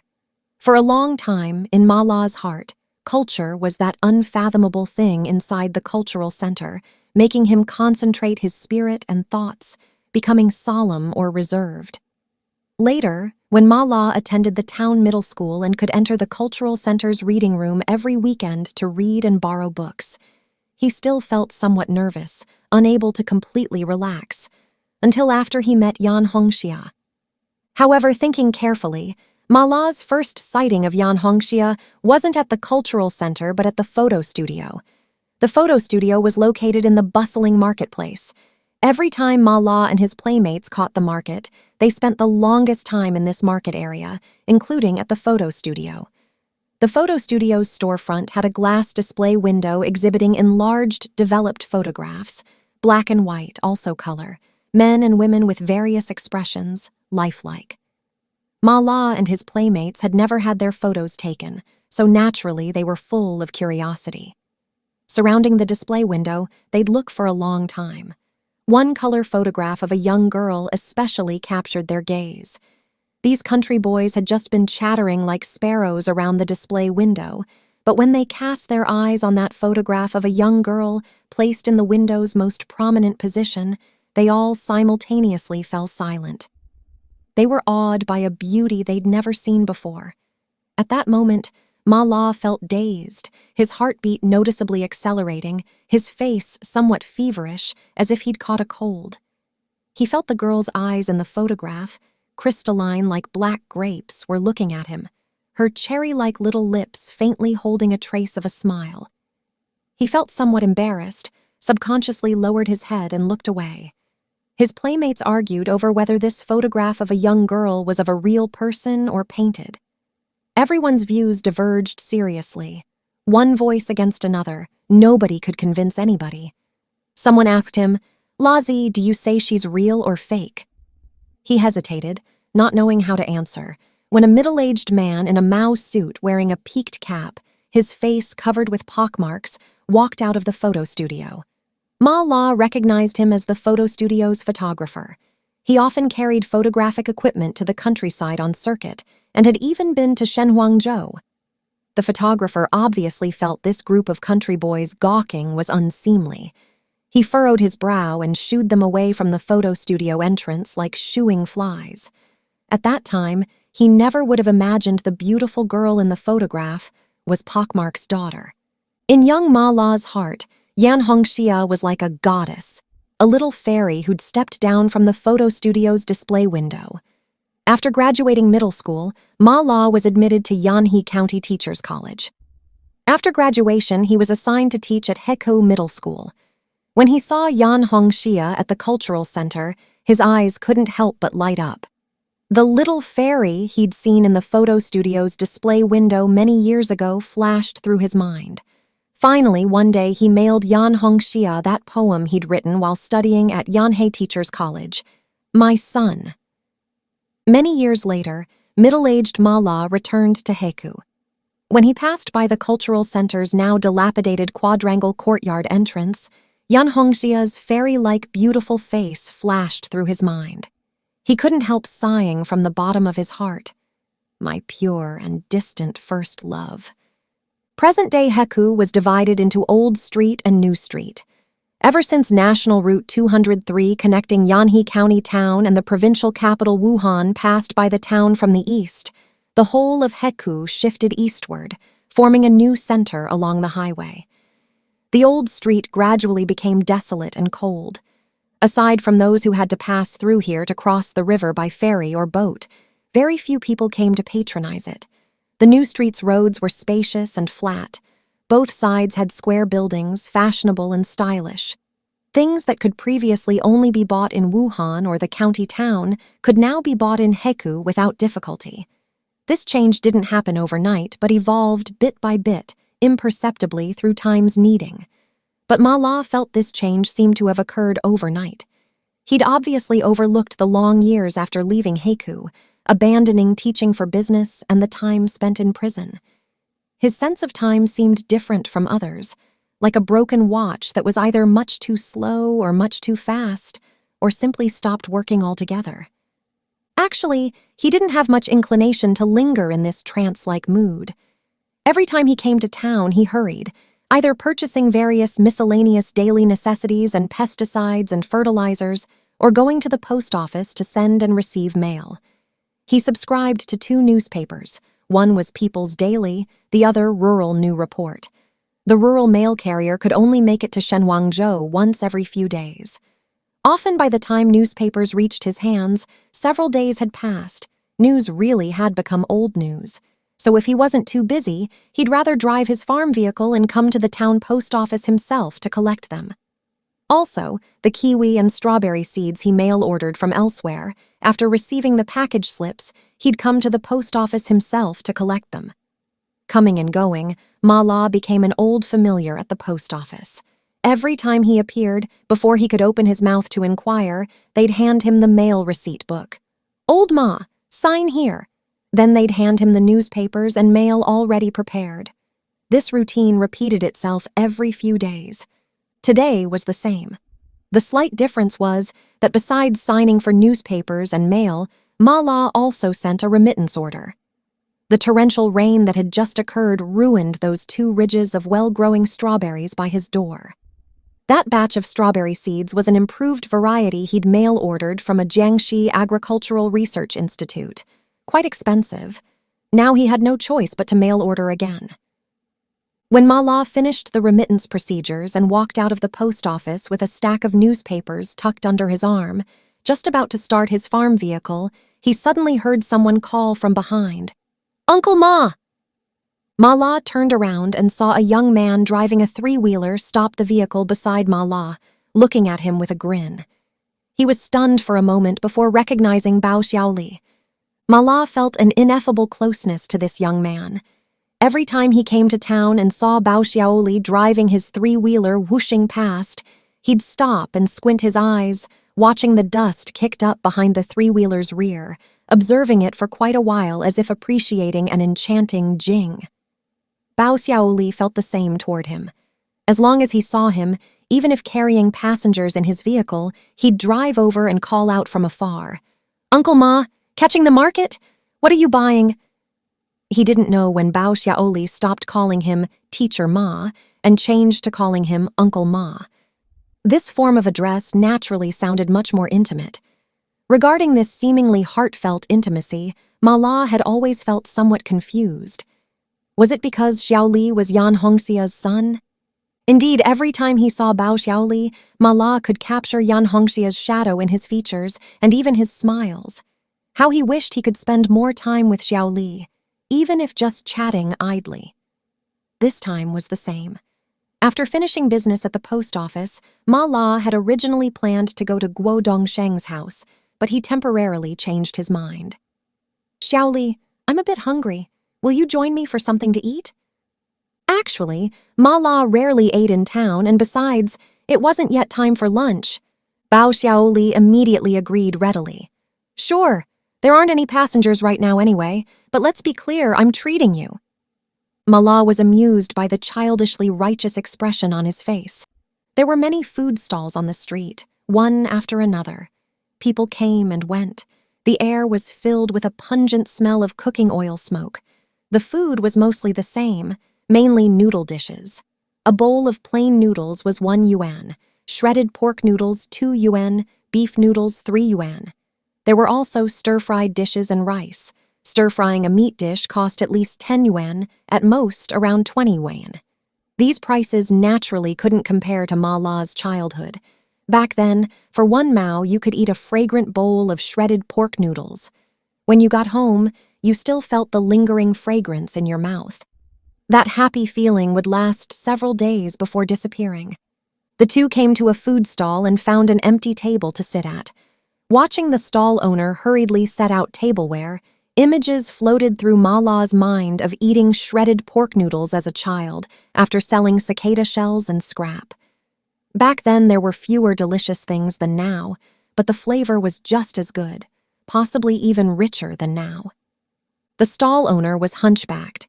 He bent over and walked over, greeting them warmly. "What would you 2 gentlemen like to eat?" Before Ma La could answer, Bao Xiaoli jumped in. "Master Cow, 1 plate of green pepper and pork, braised intestines, tomato and egg soup." He rattled off a string of dish names. Judging by his familiar rapport with the stall owner, he seemed to be a regular here. Ma La stopped arguing with Bao Xiaoli. He slightly raised his face to study this young man who, though not yet rid of his youthful air, deliberately appeared old-fashioned, as if wanting to find Yan Hongxia's shadow in that handsome face. But after so many years, Yan Hongxia's image in his heart had long become blurred, like facing a reprinted photograph, because the negative was already lost. He had no way to verify or compare. This caused a faint melancholy and regret to well up in his heart once more. "Would you like some beer?" Bao Xiaoli asked at this moment. Ma La shook his head. Ever since being sentenced to prison, he'd quit drinking. Whether baijiu or beer, he didn't touch any of it. Yet before that, for business socializing, how well he could drink. Whenever Teacher Liu couldn't manage, he always stepped forward boldly, just like Li Yuhei sang in the model opera The Red Lantern, 1,000 cups, 10,000 cups to entertain. "You're someone who's seen the big world. How could you not drink?" Bao Xiaoli opened his eyes wide with a surprised and doubtful expression.